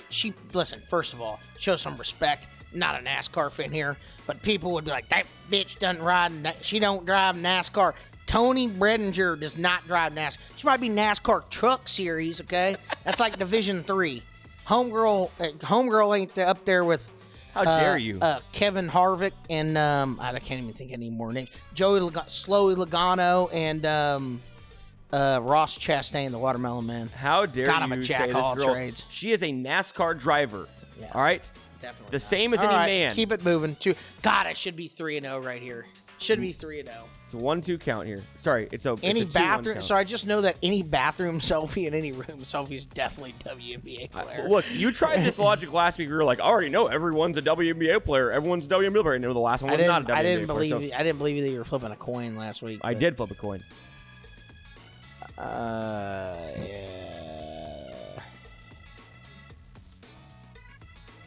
She's at. It says I think it says golden. That's Golden GG Golden Globe Awards. He's shaking his head because he wants me to say it's not a WNBA player. That is a WNBA player. I got the reverse psychology. Let's go. I left it in there on purpose. I knew it would work. That is not a WNBA player. Why the fuck would a WNBA player be at the Golden Globes? Exactly. That's Ziwe Fumuda, the actress. She's an actress. I don't know what she's in. Yes. How the fuck? I mean, that is so stupid. I knew. The only reason you got me is because you're shaking your head over there like a kid on Christmas that I said, oh, that's this, and they were like, oh. You know what? Honestly, what happened was I was like thinking about it, and you said that, and I go, fuck, why did I leave that in there? And then I was like, oh, I think I was trying to trick him here. And then I started shaking my head like, okay, I'm gonna get him here when I start shaking my head, and I did. Got you good. All right. That is so stupid. Here we go. Doesn't even look like it. Yes, I'm just saying yes. That wait. Hold on. Zoom in. Hold on. I should have gone with my gut because I think it is. But zoom in. That horrible bicep tattoo there. What is that? Fairy? What do we got going? It looks like a Oh, it's swan. poison ivy or something. All right, zoom out.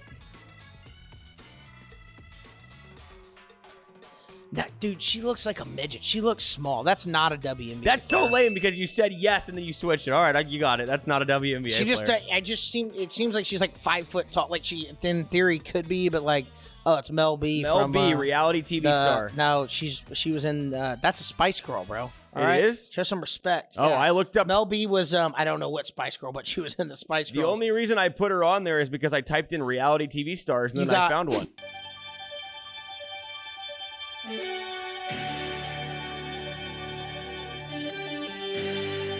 You got Posh Spice, who's David Beckham's wife. Then you have that one. I have no idea what her fucking name is, but she's on like Mel B. Yeah, but not. It's Posh something, bro. Spice Girls. It's Mel B. What do you mean? It's right there. It's not Mel B. Spice, okay? I don't know what her damn name was in the Spice Girls. We'll have to look it up. Well, We'll have to do the research. I should have at home. What is it? Can we? Scary Spice, and then there's research team. and then Appreciate there's it. Ginger Spice, who's married to, God, I got all the knowledge. I'm like big dog. Married to, Yeah, this is more pathetic that you know this. Than no. that It's you because know I watch NBA, because I WNBA watch players. because I watch Formula One. It's the guy who runs Because Red he Bull. watches Spice Girls music videos. It's the guy. Yeah, hey, it's a guy. Christian Horner, who runs Red Bull, is married to one of the Spice Girls. It's Okay. Ginger Spice. I don't know the other one. I got 3 though. That's impressive shit. I should have. Big Dog would have been proud. Big Dog would be able to name all 4 Spice Girls in 2 seconds. Scary, Ginger, Posh, and Scary came in the studio one time. yeah. No, I should have just immediately said no when you said I'm not even thinking that's a WNBA player, and you would have got it wrong. I shouldn't have let you go back, but that's all right. Good job, you win. You take this week 3 out of 5. Okay, we're gonna talk quickly because I want to go to college football, and I don't know what time we started. Hopefully, I think we're only like an hour 20 in, but I don't know. We're already to 107. Oh yeah, but we're at least that in. Yeah, but but I don't think- care. We'll talk. I mean, it doesn't matter. I want to talk some Spurs here. All right. Oh yeah, We've been 9 watching and 8, baby. 9 and 8. First time What over a team. 500 in over a year. Okay. What a team. Pop has been out. Get well soon, Pop. Okay, we love Shout Pop. out, Pop. But we're above 500 for the first time in over a year. We won our 3rd consecutive game Saturday night over the Golden State Warriors. And I think we play the Jazz. Is it tonight? So we got a chance for 4 in a row? I think it's tomorrow. Wait, Okay. I think it's tomorrow. Yeah, I don't know when it is. I just saw because the only team, like I have Texas Tech and the Spurs on my Your team update. list. So I see. Yeah, I don't know when they Yeah, play. it's but tomorrow night. We're in Utah. We've already played might be them. able to win that game. Yeah, we've already I played them think twice. we play them so much because they're in our little that stupid tournament, in-season tournament. They're in Oh, our group. one of those was probably Yeah. that. Yeah. Yeah. I also think they changed the way the schedule goes where you play teams in your division a lot more. Like, I think you played teams 5 times. Some teams play each other 5 times now. Yeah, but Utah's not in our division. They're not? No. We have. Oh, no, it's Houston, Memphis, Dallas, and New Orleans. My bad. Yeah, that's right. Okay, but San Antonio legitimately has looked awesome, and in the last couple games. And they're moving the ball, which is fun. Like, I would be the first one to tell you, and people that have watched the show for a long time, I do not give a shit about the NBA, especially NBA regular season. But the Spurs are becoming more like enjoyable to watch because we're finally, well, first of all, because of Wemby, obviously. Yeah. But then, we got a surrounding cast of old school vets. And we try to tell your dad this would happen and other people it would happen, but this is like just the beginning of it. Oh, Like, yeah, we're getting vets that are at the tail end of their career, Right. which are great. But Stephon Castle's been awesome. He looks like easily the best rookie by far so far. I was looking at it, and I thought he was for sure going to be the favorite. Apparently, Jared McCain's having a really good year. So, sorry. I'm just saying, like, overall growth potential of, like, for sure. who we needed as a Spurs fan. Obviously, Connect and McCain or McClain, whatever his name is, Jared McCain. are scoring and having points. But as far as, like, the Spurs go, No, like, I this is the agree. guy we need. A guy that he's athletic. He can defend. He'll be able to make threes, I think, later. I mean, he's still fine. getting better He's at getting shooting. better, but, like, 2-3 years in, the dream is that he's a prolific three-point shooter, and then we pair him with Wemby. Obviously, I wish we would have gotten Connect as well. Dude, but I have to say that real quick. I've been anti Brian Wright, Spurs GM, for day one. He's horrible. He's made a laughing stock. What? I almost spit my beer out because for people that don't know, Big Dog will get on Facebook and just write "fire the GM" on every Spurs article that's ever out on Facebook. It's funny because like I don't know how I got him basically out of my algorithm, but it would be like everything he would do I would see because my dad, because I'd like his pictures and stuff and comment. But then every single time, like when the Spurs drafted Josh Primo, the Flasher, and others, he would just comment, "Fire the GM. GM's an idiot." I mean, on every Spurs article ever. He still does it. Yeah. He still does it. And great. What's funny is he'll be like, no, they normally fight with me, and then they start agreeing with me at the end. I don't believe that happens. But I do agree with him on that. Brian Wright's an idiot. And I don't feel trading that pick to Minnesota. The pick swap. Primo, Lucas Simonich, right? Even Jeremy Sohan, he's been okay. But we passed on Benedict. We had the opportunity. They were trying to trade back, and I said it from day one. Go get Benedict Mathurin. And we had the opportunity to get him, and we took Jeremy Sohan. I will say this. I don't necessarily love Jeremy Sohan, but I will say that a little bit of y'all's beef is the fact that he's a Baylor Bear and you've hated him since the beginning. No, that's you do hold personal vendetta. No, if he was really good, I wouldn't be against it. I think that the thing I will say is, at this point, when we have Wemby, who's 7'4", I do think that the undersized, big, Sohan, way more about basketball than me. I think it's a fine combination. Having them both at the court at the same time because Sohan can distribute the ball and stuff. Now, does he take too many shots for my liking? Of course he does. But I think you can maybe find a happy middle ground eventually. Does it drive me crazy he shoots fucking one-handed free throws? Yes, it does. What does he shoot from the line, though, with the one-handers? Is he in the 70s? He's got to be because he wouldn't be doing it otherwise, you would think. I know he was shooting 50, 60%. And then he switched to that. The one-handers are fucking great. Wow, no, he is not. He's shooting 68% this year. Okay, so almost 70. But I think he was around 50 with the two-handers. Yeah, so, he definitely was. I think he went up for sure. But my issue with him is again, I already told you. And I'm not saying that I'm the smartest basketball guy in the room. Well, I kind of am. Most of the time you are. I kind of am. You know far more about especially the NBA shit. I have no idea. I'm just saying, X's and O's. When we were watching the draft, who did I say we should, the Pacers were trying to trade back, and I said we should move up and take Benedict Mathurin. He's been the best. He's been phenomenal, right? He's been incredible. He's one of their leading scorers right now. We don't do that. We take Jeremy Sohan, right?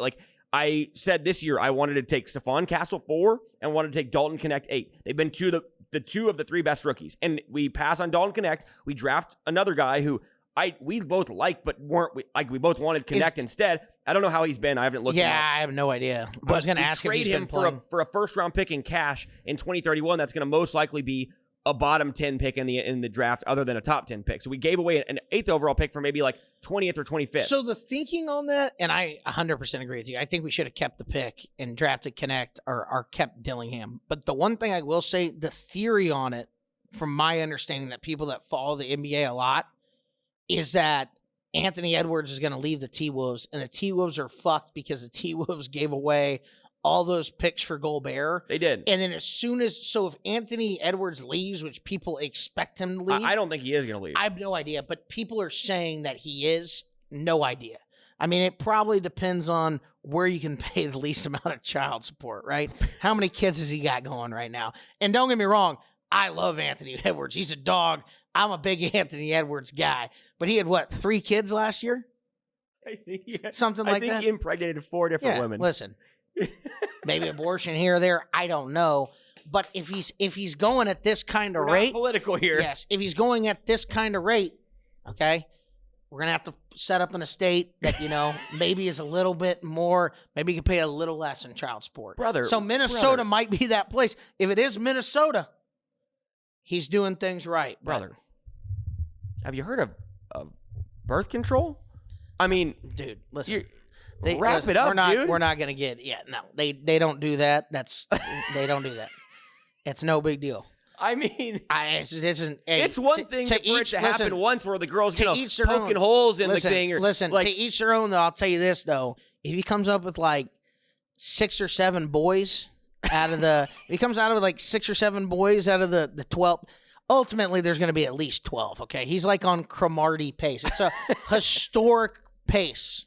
This is Wilt Chamberlain-esque run. Yes, yeah, it's a hell of a run for pregnancies. He may as well have just been a sperm donor. If he comes out with 6 boys, and you hope these aren't all white women, I'm just going to say that right there. I hope it's not all white women unless they played college basketball, then that's fine. But if it's, if we have some athletes out there that he's having these babies with, you watch out.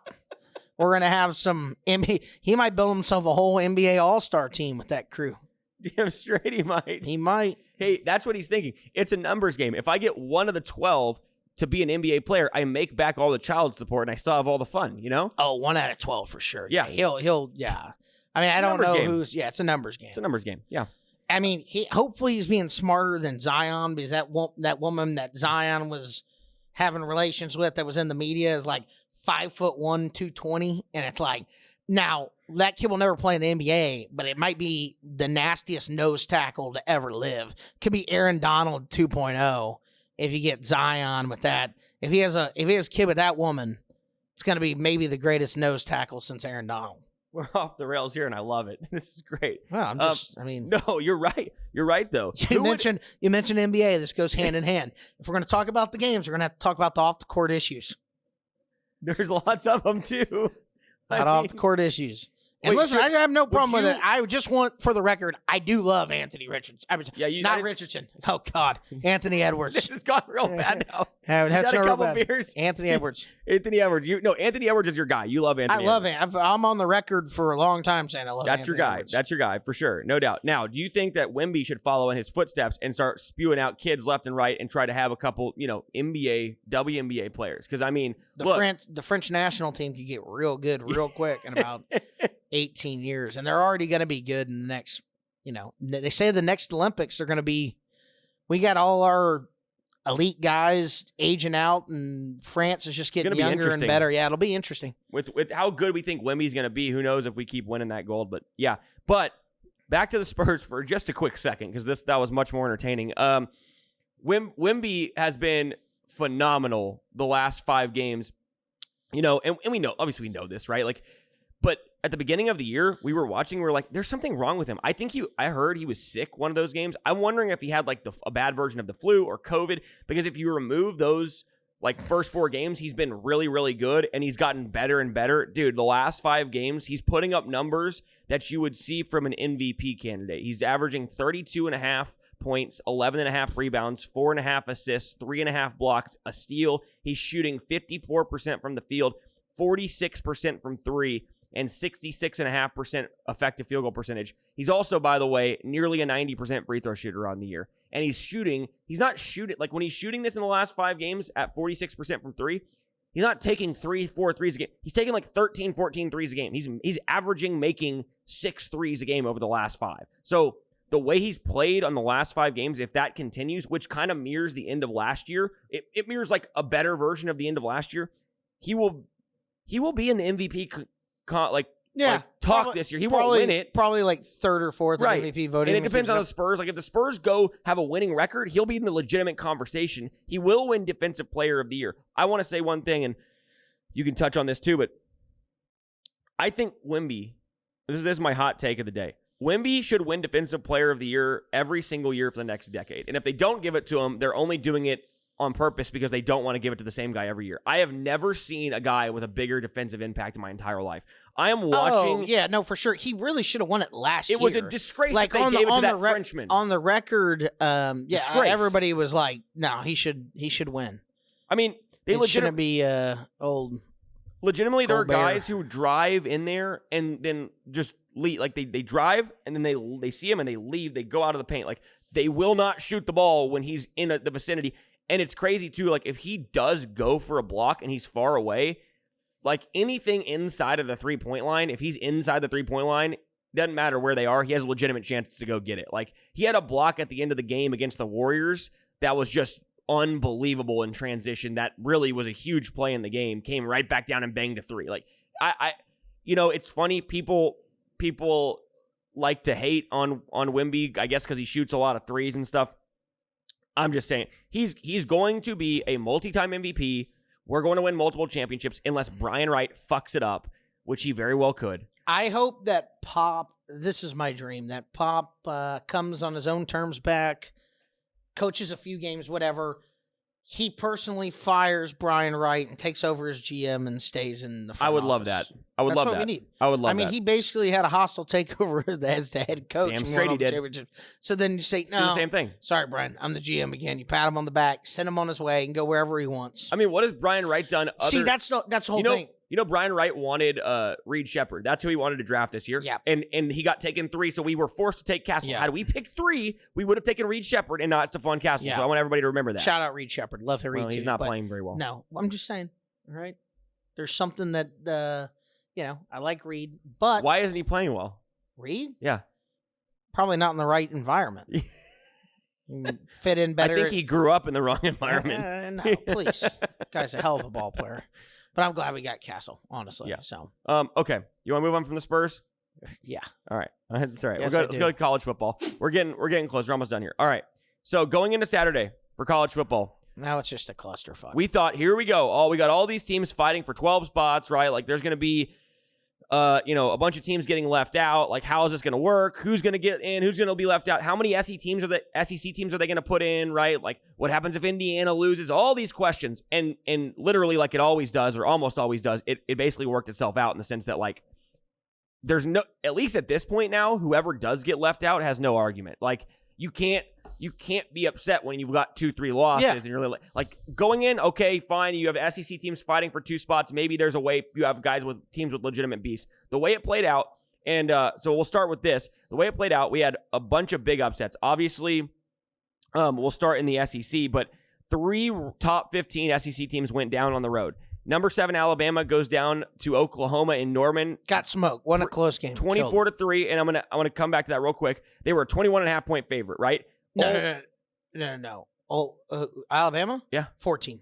Oh, they were 14? Yeah. Okay, 14.5 point favorite. Ole Miss goes down to Florida and Gainesville as a 10.5 point favorite. And then A&M, that wasn't really a big upset, but they were expected to win the game by most. I think everybody, with the exception of Kirk Herbstreit, picked A&M on game day. It was a small, short favorite, but they controlled their own destiny and all that stuff to the college football playoff. The argument I'd make to that is people definitely expected them to win, but in reality, that game was a pick 'em because the only reason A&M was favored by 2.5, in my opinion, was because Vegas was R3, was because they're trying to get even money on either side. That's fair. Yeah, because there's no way if A&M was a pick 'em, they would have had 80% of the money on Sure, them. and it was a coin flip game. Yeah, I mean, with the line being that way, I just think it was an absolute coin toss game. My question to you, though, is, in the overall scheme of this, what was the biggest shocker or stunner of the day for you? Was it Bama going down to Oklahoma or Ole Miss going down to Florida? What was more of a stunner?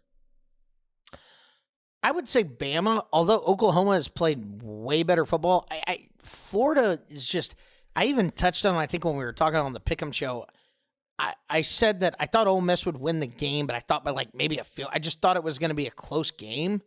I thought 10.5 points was crazy. I thought it should have been like, I don't know, a touchdown, 6.5 for a touchdown at the Swamp. I get it wasn't a night game, obviously, but to me, I'm more stunned by Bama just because Oklahoma's been playing better, but I thought it would have been a 7 to 10 point Alabama win. I mean, that's realistically what I thought it would have been.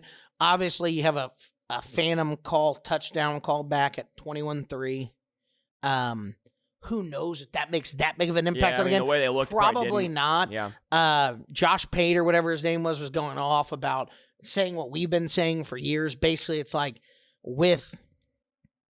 he was saying from the gambling aspect or whatever, but he was saying that officiating needs to be just a nationwide, like good officials get Power 4 games. Yep. You stay with your same crew, but you're not affiliated with any conference. It's ridiculous. Because it's crazy. I mean, you go to these review centers, this conference-affiliated review centers where they're making decisions at Miami, Virginia Tech, or whoever it is. But I'm just telling you, if you go to a completely neutral one where it's like they're not affiliated in any conference and they're just trying to make the call by the letter of the law, like that doesn't get overturned. Right. I mean, sure, do I think it was probably an incomplete pass? We're talking Miami, Virginia Tech here. probably, but you look at it, and there's zero way. Never overturn that. Yeah, you never overturn it. Never. So it's just these conferences, and obviously that's not the case for this Bama-Oklahoma deal, right? Because ideally, the SEC would want Alabama to win the game. You're trying to get 4 teams in. It's not like, but as an individual who throws that flag, you're like, did he have a as big as a mini seat? Because it wasn't. You look at it, and it's like he's 2 yards behind him. Like he's not even close to covered up. If you didn't watch the game, essentially what happened was Alabama down 24-3, I believe at this point. 21-3, I think. 21-3. Yeah, whatever. They snapped the ball and threw a bomb to the end zone, and Ryan Williams made one of the most insane, absurd catches you'll see all year for a touchdown. It was a touchdown. And then all of a sudden there was a late flag down, and they called, essentially it was an illegal formation. And what it was is one of the receivers, if he was covered up at the line of scrimmage, the way they lined up would have been an illegal formation. However, when they showed the replay, it might have been 3 It was illegal yards. touching, covered up. Yeah, illegal touching. Illegal touching. Might have been like 5-6 yards back. Like it wasn't even close. He was way back. He was way back. And what was crazy about it too, and I'll let you finish, is when the guy, like you said, he's had a mini seizure, like he didn't, like, I guess the reason he waited to throw the flag was because the guy hadn't touched the ball. Correct, in hindsight. But the way he threw it is like, it was like he looked right at where they were lined up initially, because he was the side judge right there.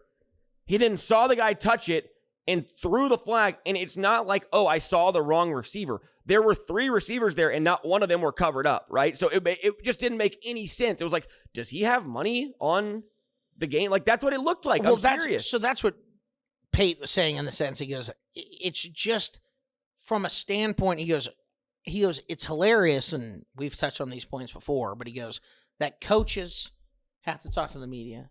And then he was like, yeah, but we don't make the kids talk to the media because they're 18, 19 years old. He goes, oh, wait, we make them talk to the media too. But he goes, these officials never have to talk to the media or explain anything. And he goes, we've come a long way from these guys who are officials. These are professional officials now. We've come a long way from guys. A lot of them do basketball on the side, whatever, or umpiring, whatever it is.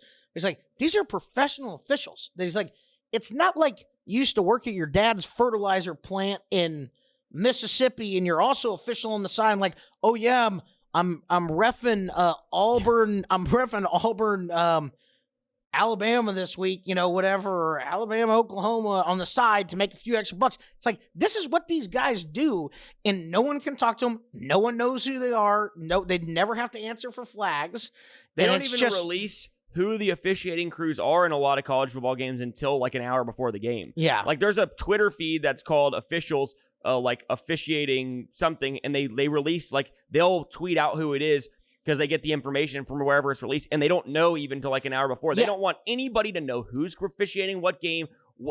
It's especially, like, you think about how big gambling has become, and essentially what you're saying now is it's a market, right? It's always been a market, but it's almost like a regulated market now. And we have hundreds of millions, if not billions, bet on college football every year.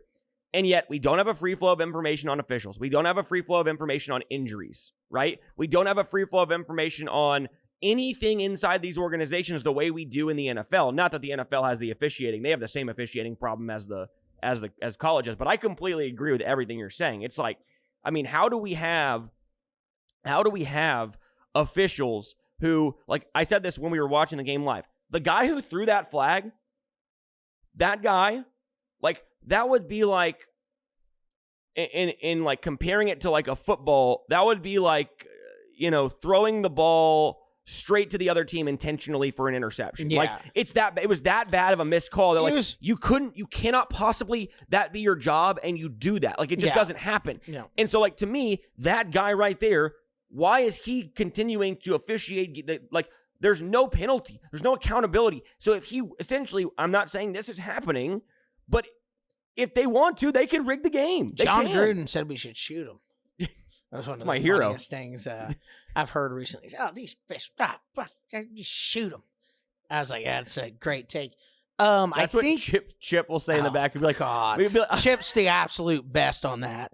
I'll be losing my mind. We're watching an NCAA game, and Dylan thinks someone missed a call. Sometimes they do, sometimes they don't. Oh, they always do. He's losing his mind, and Chip's like, Oh, you got to call him out on Twitter. Someone needs to shoot that guy. It's classic. Absolute We should go out. classic. Somebody got to follow him to his car and beat the shit out of him. Oh, yeah. Someone's got to wait for him in the parking lot. Classic. But, Dill, are you going to say anything about that one? yeah.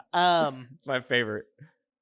I think in the next 5 years, you'll see it where, I don't know how quick, but in the next 5 years, you'll see the head official probably going for a presser and they'll be able to ask questions and they'll say, hey, look, we just went back, say the coaches and them go say, hey, we went back, we missed a call, mistakes happen, whatever.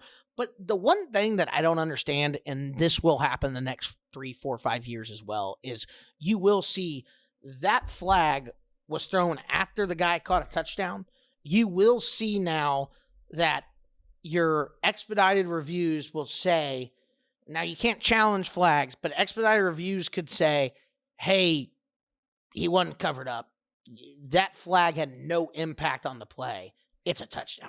They're going to start doing stuff like that to save their. First of all, it'll just save their asses anyway. Yeah, they right. Have to, so it's like so much heat now. Not a holding call, but whatever. It's like if you were lined up incorrectly and the flag had no impact on the play, like because it didn't. He caught a touchdown and then the flag came out way late. Yeah. So you just say, hey, no, he wasn't covered up. That's a touchdown. It's very simple to solve at least half those problems. Yeah. Probably, right. There's still going to be issues, but to me, I like the way the XFL did it. It's like have a guy up there and like Dean Blandino was like, you could challenge challenge whatever you want during the game. And like, yeah, he held the shit out of him. Like, that's why they scored a touchdown. So I do have a holding call or I do have pass interference. Like, and people want less reviews, right? But more than that, people want to get it right. And we have to get it right at this point with everything that's going on in the gambling world and these partnerships of those people. So you have to, once your product, and he made a good point, has any kind of doubt, that's just really, really bad from a standpoint. From a business standpoint, it's yes, bad. And just from the fans, whoever. So he's like, you just got to get these calls right. It takes 2 seconds for an eye in the sky like they have in soccer. VAR in soccer. It's like he's watching the whole game and someone throws an elbow and hits somebody else in the face. Like, hey, I want to come look over this. Probably a red card and gives it to him.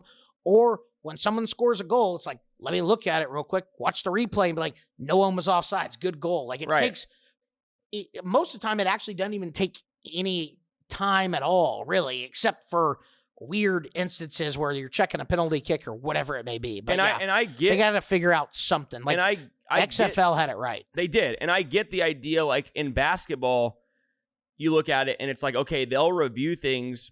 The NBA did this a couple years ago. They used to be able to review out of bounds in the last 2 minutes of the game in overtime. No matter and like 3 years ago, Adam Silver got rid of it, which I don't like. But they did it because in the end of games, every fucking second that a ball got out of bounds, it's like review. It's like, no, this one was clearly off another dude. We don't need to review it. But what they should do, it's like there is a way to have a fine line, right? Like where you're not reviewing every little thing and it's not taking up time and stopping the game and it's becoming unentertaining to the fans. And that's why Adam Silver did it, because he doesn't care about the games. He just cares about money. Shocker. And so on the other side, like if we're going to, back to football, if we're going to have review, right? Like, okay, there's option A. We don't review anything, right? Obviously, nobody wants that. But, like, if you're not going to review anything, fine. But if we're going to say we can review this, and this, you got to find a way to, like, balance out the ability, like you're saying, to quickly do it. And what I don't understand is we've seen this, like we talked about 2 weeks ago, where these officials are getting together. Actually, we didn't talk about it last week because you weren't here, but like I saw this happen last week in the Pittsburgh-Clemson game. We watched it together. Remember where the guy got hit in the face?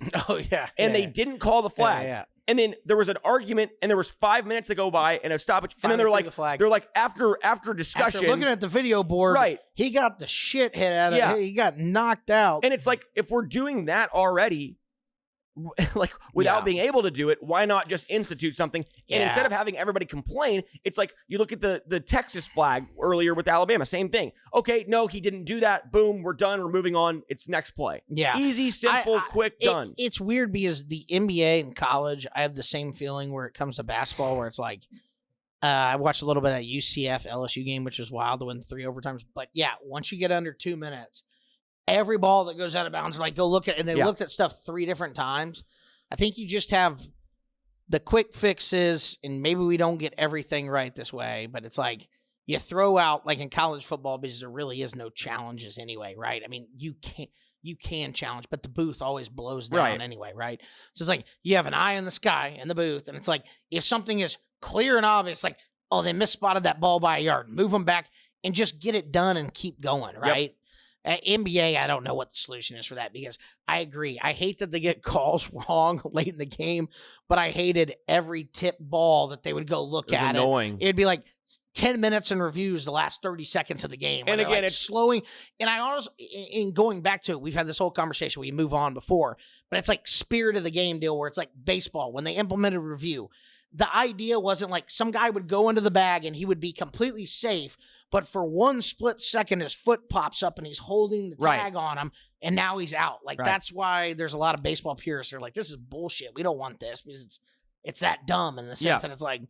And I will give, and we will move on after this, but I will give the NBA credit for this. They added a rule this year where if you challenge something and you challenge an out of bounds, right? Like an official says it's out of bounds this way, and it's clearly not. Like they look at it and they're like, oh no, that was off the opponent, but they fouled you and they hit your hand, causing it to go out of bounds. If you challenge that now, they can call a foul. So you can lose the challenge by. So I like that. Like that's a step in the right direction. Yeah, that's of doing better. It that because way. I've seen a million where guys just get hacked and the ball goes off their hand, and we the refs are like, well, I guess we got to give them the ball. That happened in the playoffs, all playoffs long, and so that's why they instituted that new rule. Okay, real quick, back to Bama Ole Miss. I want to say one thing. I agree with you that Bama was probably more. Okay, I was more surprised that Ole Miss lost, in the sense that I thought Ole Miss was a much better football team than Alabama. And I thought for sure after Ole Miss beat Georgia and was like back in the playoff hunt, it's like, okay, all we got to do now is win the game against Florida, and we're off a bye, right? And the game against Mississippi State at home. I thought if you told me like which team is more likely to win out, I would have said Ole Miss. So in that sense, I was more surprised that Ole Miss lost. Obviously, Florida was playing much better football. Yeah. And Oklahoma's playing better too, but in the swamp, right? Tough place to play. It's not like they were just a far and away better football team. Lagway's back. Like, I get that. What was most surprising to me, though, in these sense, is the way Alabama lost. The way they got absolutely they just got smoked. manhandled. 24-3 was the final score. Jalen Milroe threw, I think he completed 50% of his passes, under 50% of his passes, and threw 3 interceptions and no touchdowns. Threw for 142 yards. Shout out Jackson Arnold, Jeremiah's Heisman Trophy winner. God, what does that say about Jackson? Brian Kelly, for how good Alabama looked against them, how good Jalen Milroe looks against them in that game off of a bye week. And everybody else Alabama's played since that Georgia game, Jalen Milroe's looked horrible. That 1 week he looked like the Heisman. Credit to Venables too, because like that could have gotten away. Listen, I get it, they're not good, but that team's still playing extremely hard, being bad. Yeah. Because I mean, they started the season just not good, getting blown out by teams. Should have beat Mizzou. Crazy ending to that when Jackson Arnold like throws a ball up in the air. Mizzou grabs it and runs it back. Should have beat Auburn, right? They threw a pick 6 in that one that Auburn ran back. No. They won that one. Okay, yeah. I couldn't remember who won that one. But I think this keeps Venables' his job for like multiple more years. Like, I think he already got the extension. Now they beat Bama, kind of in on a good note. I want him to stay there as long as possible because I think he's terrible. And as a Texas fan, I hope he stays there every year for the next. I hope he's just goes nowhere. Okay, real quick, we're gonna talk about this on the college football show. But Georgia has essentially clinched the spot in the SEC title game. Okay, Texas travels to College Station to take on A&M. The winner of that game is in the SEC title game against Georgia, no matter what happens. So there's only 2 outcomes, is my understanding. Georgia plays the winner of Texas and Texas A&M, okay? The difference is that Texas loses, they're still in the playoff. Texas A&M loses, they're out. And Texas A&M would have to win this game and then beat Georgia in the SEC title game to get to the college football playoff, obviously with A&M losing to Auburn next week. The other big game in the SEC this week is Tennessee-Vandy. We'll preview that on the college football show. But real quick, just in terms of the lines, I'm curious what you think the line, Texas A&M, what do you think it reopened at?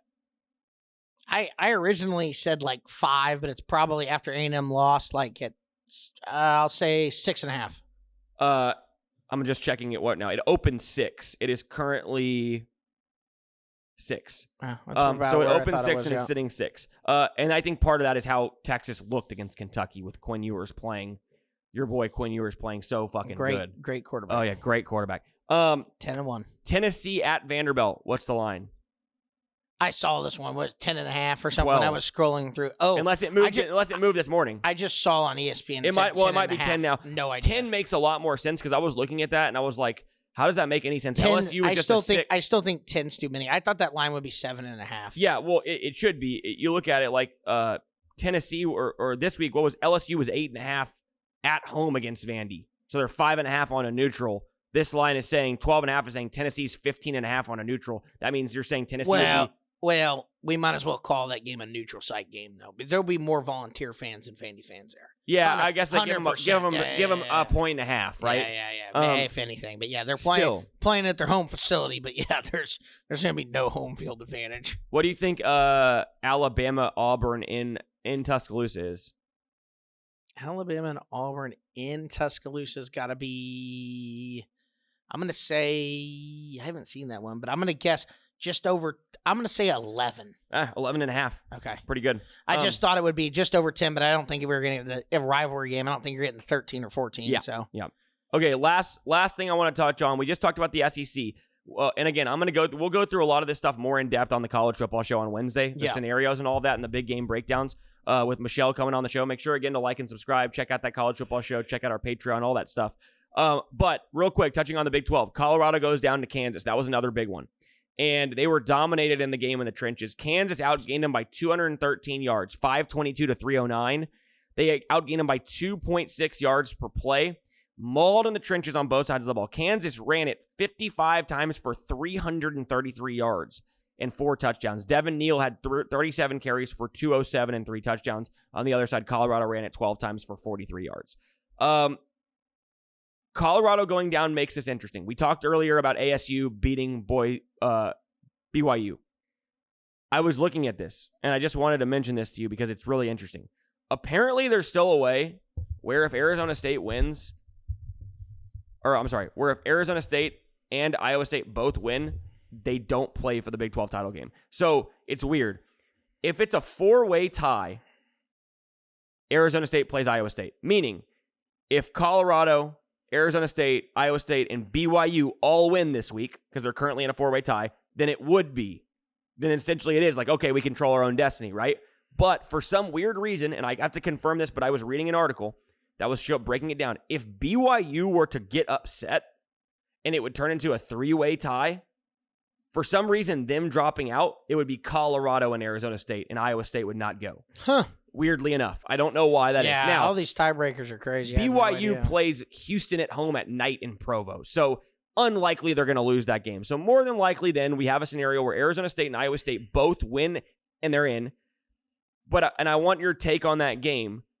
But I wanted to bring this one topic up because it's interesting, or this one scenario.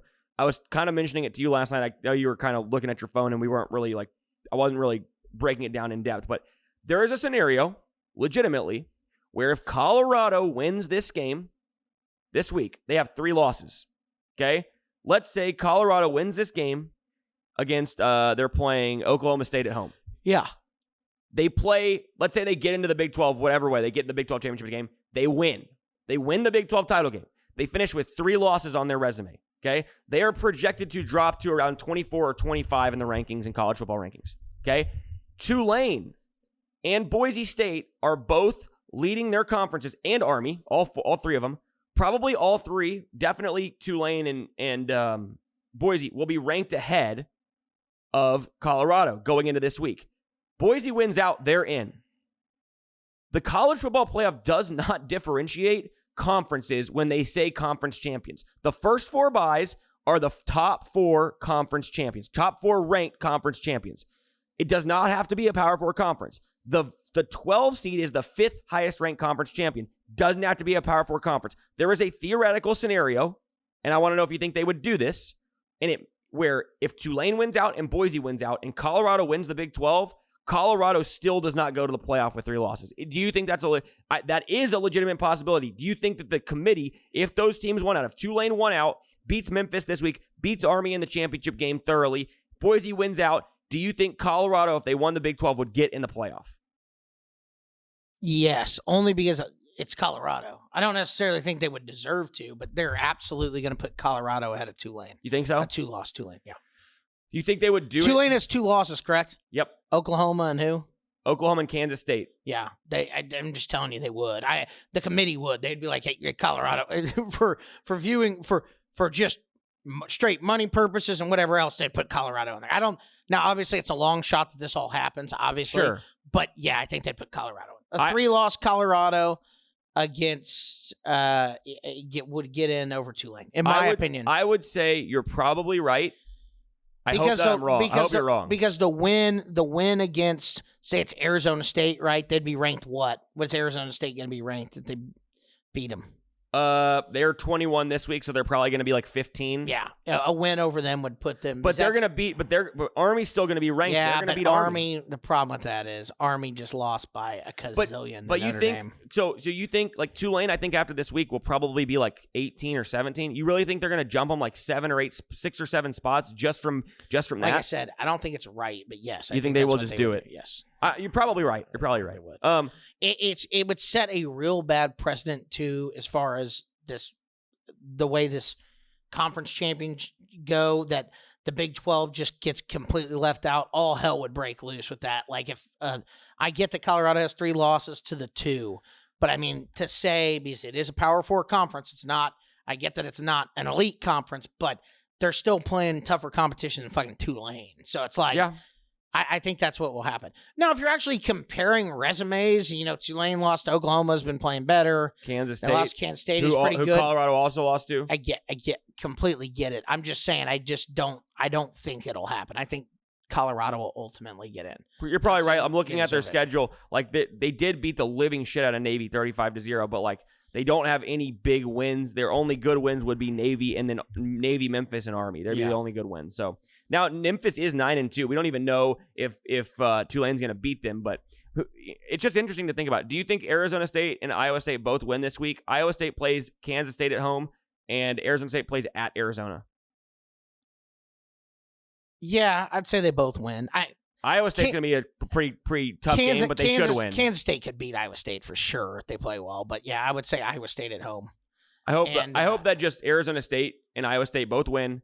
That's the championship game, and I hope that Arizona State ends up getting in the playoff. That'd be kind of cool. I want Arizona State to get in as well. The line right now is Iowa State -2.5, -120. Yeah. So it's basically coin flip here. I mean, they beat Utah, but in Utah it was not great. But that was a night game at Utah and found a way to win it. Yep. All right. That pretty much wraps it up for today.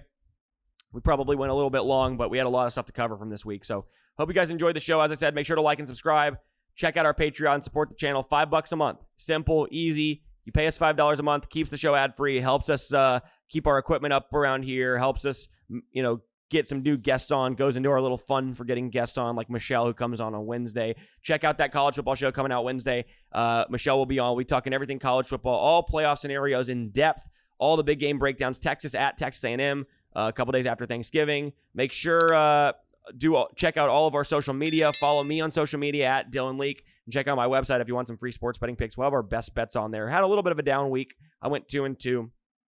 But I did go 1-0. Oh, no, 1-1. 1-1 on my official plays. But anyway, have a great Thanksgiving. Enjoy some turkey and mashed potatoes and stuffing. What's your favorite Thanksgiving food? Favorite Thanksgiving food? Fried turkey when they fry them. Oh, I've never had actual fried turkey. Oh, you haven't? Mm-mm. But you got to keep in mind, it's not like bread. Like it's not like a deep fried. Yeah. It's just fried. It's good. Yeah, my brother always tries to blow up the neighborhood, but we get through it. Like a meth lab in there? Yeah, no, it's out in the street usually. We got to go out in the street just in case the thing blows. Oh my gosh, that sounds just terrible. It's interesting. It's interesting. It's always a fun time. Yeah, it's a good time. There's the corn souffle from Cooper's Meat Market. We were talking about that place. Oh man, that sounded very. The corn souffle from Cooper's Meat Market. The corn souffle. Oh, my gosh. It's literally just like corn and cheese, but it's the way they cook. I don't know what it is. I'm sure it's good. It's fucking phenomenal. I also just love stuffing in general. Yeah. All right. Have a great Thanksgiving. Enjoy a lot of football, sitting on your ass, doing a whole lot of nothing. And if you have to sit through dealing with your families this week, I'm sorry. Big what? Dog. He put, good God, why are y'all even talking without me on the show? Well, Happy Thanksgiving to Big Dog. Happy Thanksgiving. Have a good one. Catch you next week.